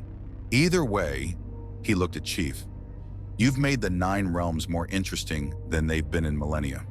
Odin left via Bifrost, and the gathered personnel exhaled collective tension. "Did we just win?" Tanaka asked, uncertain. "We bought time," Chief corrected. "Proved cooperation is viable. But preventing Ragnarok completely? That's going to take more than 1 week. How much more? Buck asked. Chief looked at the 9 realms displayed on holographic projections, at the tangled threads of politics and prophecy and divine arrogance that had brought them to this point. As long as it takes, he replied. Because the Master Chief had learned over 3 decades of impossible wars against impossible enemies that winning wasn't about single battles. It was about persistent, stubborn refusal to accept defeat. About finding ways forward when every path seemed blocked. About believing impossible odds could be beaten if you just refused to stop trying. Ragnarok was prophesied, but prophecy, Chief had learned, was just someone's guess about the future, and he'd spent a career proving guesses wrong. 6 months later, the 9 realms looked different. Giants walked freely in Midgard, trading with settlements the UNSC had helped establish. Asgard's gates stood open for the first time in millennia. Einherjar patrolling alongside Spartan fire teams in unprecedented cooperation. The Dwarven brothers had revolutionized both realms' technology, creating hybrid devices that merged magic and engineering into tools no single culture could have achieved alone. Thor had grudgingly admitted the Spartans were acceptable warriors after Fireteam Osiris survived 3 rounds of Valhalla's daily battles. High praise from the Thunder God. Freya had been released from all remaining constraints, free to travel the realms and work toward the healing she'd been denied for centuries. And Kratos. Kratos watched his son grow without the shadow of prophecy darkening every moment. Atreus trained with both his father and Chief, learning that strength came not from fulfilling destiny, but from choosing your own path. Odin remained All-Father, but his rule had changed. The tyrant was learning, slowly, grudgingly, that cooperation multiplied power rather than divided it. That trust could be stronger than fear. That preventing apocalypse didn't require crushing everyone who might be a threat. The Norn's tapestry showed new threads now. Futures where Ragnarok never came. Where the 9 realms flourished. Where the cycle of violence broke because someone chose to break it. But also futures where it all fell apart. Where cooperation collapsed into new conflicts. Where the UNSC's weapons were turned against the very people they tried to save. The future wasn't written. Not anymore. Chief stood on the Infinity's observation deck, watching Asgard's golden spires gleam in the distance. Behind him, the ship hummed with activity, engineers maintaining hybrid systems, scientists cataloging magical phenomena, Marines training with enchanted weapons, AI and dwarves arguing about metaphysics. "Penny for your thoughts?" Lasky asked, joining him at the viewport. "Thinking about home," Chief admitted. "About the threats still waiting there. About whether we made the right choice staying. Did we?" Chief was quiet for a moment. Then, "Yes, because going home to defend humanity while letting billions die here would have made us no better than the threats we fought against. Sometimes the right choice costs more than the logical one." "And when we do go home," Lasky pressed, "whenever that is, we'll go home having proven that humans, that UNSC, can stand with gods as equals, that our principles work even in universes governed by different rules. That hope is stronger than prophecy." Chief's voice carried quiet certainty. "And we'll remember that we once saved 2 universes instead of just one." Lasky smiled. "Not bad for a military deployment." Across the 9 realms, life continued. Mortals and gods, giants and Aesir, technology and magic, all learning to coexist. Learning that destiny was choice, that prophecy was possibility, that the future belonged to those brave enough to shape it. Ragnarok had been delayed, perhaps forever. The UNSC had found a new purpose in an old realm, and Master Chief had learned that sometimes the greatest victory wasn't winning battles, but preventing wars before they began. The Norns wove their tapestry, threads glowing with infinite possibilities. And for the first time in their eternal existence, they couldn't predict which thread would become reality. Because choice, true, genuine, free choice, was the one force even fate couldn't control.